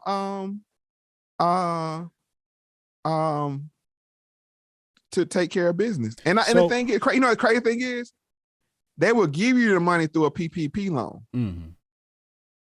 So they got the money to give. Don't act like they ain't got the money to give. It's the fact that what they're giving it for. I think my plan works better. What's that? If there is money, you only give it to black small business. Well, then you had to put a stipulation that black small business will have to hire a certain percentage of black people. I don't need to put the stipulation in. Somebody has to. Nope. There's no stipulation for that. And I'm going to show you why. Why? Because in order for people to be eligible, they have to be a small business. So what would that mean? Black people will start opening up small businesses. But what about the working man? I always got to keep the working man in mind. What about him? Well, What about the working man that wants to send his kids to college and, you know what I'm saying, go to work every day and drive his truck or do HVAC or plumbing or whatever? Once you create small business, you create the need for jobs. Now, whether those jobs go to black people or not, the problem is once you start saying that these new corporations have to hire black people, you just increase the size of government. And now you're telling the government, once again, that they can stick their nose in the private sector. But I see the problem is that only a certain class of person would benefit from this. That's correct. See, that's the problem. That's correct. Because those people that are working people were equally damaged. You know what I'm saying? If they're in their ancestors were equally damaged, to say that. Okay. So I don't want to disqualify them because of the lifestyle they chose. And the thing is, bro, they paying reparations to LGBTQ right now. So what I'm saying, nobody said you had to be a small business person to get. Not saying, what I'm saying is, if we were to issue your plan and then we issued my plan, the black community would be better off after 10 years under my plan than they would your plan. That's what I'm betting. Okay, so if you say my plan, the cash, you're saying 20K. Hold on, no. My plan is 1 trillion. 1 trillion. Right. 1 trillion divided up between the whole population of people. I'm saying 1 trillion only to small black business. But the problem is the divide that it will cause, that nobody would get behind it. I think it's a built-in failure mechanism. We waved a magic wand and created this $1 trillion. We can't start destroying the hypothetical situation, Moe Factz. No, I'm talking about the infighting that it will cause. Well, we can't start doing that. It's done. Okay. The money, my money in your world, your universe, the money went out to the people. In my universe, it went out to small business. Now, if you want to compare plans, let me put my plan of being tax free before I say the cash. No, we're doing the 1 trillion because I agree with you on the tax. Okay. That's a wash. Well, let's throw both the ideas. Let's throw both the ideas, and then guess what? I can look at Jay-Z and all them and say, "Look, I know y'all got that big tax break, cause where them black jobs at?" Right. You know what I'm saying? Now you see. Now we're fixing our own problems. Correct. What I'm saying is symbolically, I'm just saying to the politicians, if you want to get the black vote, $1 trillion would do it for 4 years. It's like how much does election cost? And you're saying with the Republicans and Democrats, like how much does an election cost to win? You know what I'm saying? Like if I'm coming to, because I said Trump 45 Savage halfway there. Yeah. He already said half a trillion. Right. And if I would have been advising him, I'm like, bro, you got to go the whole trillion. But he know that with these certain factions within his support group, that would irritate them to say we're giving $1 trillion to black people, so they had to say 500 billion. Psychologically. It was all psychological. But I need that tea. Everybody else getting teas. I need that tea. They got the Ukraine got them bees. Easy. I mean, but look, they talking about giving them planes and all kind. Like, bro, like I say on my show, GBG, give blacks guns. That's a tangible. That's you know what I'm saying? Start breaking this off. I'll take guns. Part of reparations, I'll take guns. I'll take guns before I take money. Give me 20K in guns before you give me 20K. Right. Look, I'm flexible. You know, but yeah. So yeah. But yeah, definitely the tax. I think the tax would be ideal because it's an easier way to do it. And then we could put leverage on these boule Negroes to say, you know what I'm saying, you talked all that talk. You know what I'm saying? Now I know I'm counting pocket watching. Yes. I'm pocket watching. You know what I'm saying? All that money you put that pressure on. Yeah. I agree with that. I agree with adding pressure. That's why I like doing it that way, because now we're holding people in those spots accountable because the money went out and we looking at like, nigga, where's my cut? Yeah. Right. Where the jobs? Where I'm saying, where's the communities? Where's the real estate developments? Where's the schools and charter schools? And yeah. What else about this ally conversation you'd like to cover before we wind down and get out of here? I think we just did. I mean, just that exercise we went through is that's how allies get to sit down and get together and say, what are allies? How do we vet allies? And they're not going to necessarily look like you. We had to look, you know what I'm saying, because we've been getting got like this every year. They roll out people that rap and dance and sing and look like us and look the part, and we don't get nothing from it. It's like, no, we need to start saying, oh, what do you have for me? And this is being politically mature. Did Sean King get reparations? Who? Sean King. No, he ain't black. So what about the people that's going to line up like Sean King saying, bro, we got to start looking at what did you put in your California achievement test? You know what I'm saying? You remember we had to do the Scantron? What bubble did you fill in? You know what I'm saying? We going back. You know, we ain't act like we ain't got the data. Everybody done filled out a standardized test. Which bubble did you fill in? You know what I'm saying? All these years you've been filling in white, and you keep that same energy. Somebody got to, let's go pull up the Scantrons from Sean King past. Let's see what he was putting in them bubbles. Bro, I took California achievement tests, SATs, all of them. You had to put your race on there. Yeah. So we ain't got racial history. You know what I'm saying? All y'all been passing all this time. You know what I'm saying? Yeah. And then want to come back, nah, you know what I'm saying? Because you disrespected your ancestors. And I ain't being petty. Yeah. But I'm just saying you disrespect your ancestors by doing that. So you shouldn't benefit off of them. Sophisticated Ignorance said, I was locked up with an Indian and he got his check even in jail like clockwork. I'm Zoe. I'm Zoe, raised in America. I'm all for atonement. Glee. Zoe, what is that? What's Zoe? Haitian. Okay. Haitian. Okay. Was that a tribe in Haiti? Don't get me the line. Okay. All right. Moe Factz, thank you for coming on the platform. Amazing conversation once again. History has been made, y'all. I put Moe Factz's links in the description box. Make sure y'all keep up with him. Listen to the Moe Factz and Adam Curry show or Adam Curry podcast. Tune in to those guys over there. Mo, thank you for coming on the platform. Hang around real fast. Let me just shuttle this down. Ladies and gentlemen, at some point within the next month or whenever I get around to it, this podcast will be available in audio format on Apple, Spotify, and SoundCloud. I am Hotep Jesus. Hotep. Love y'all. Hotep and Bill.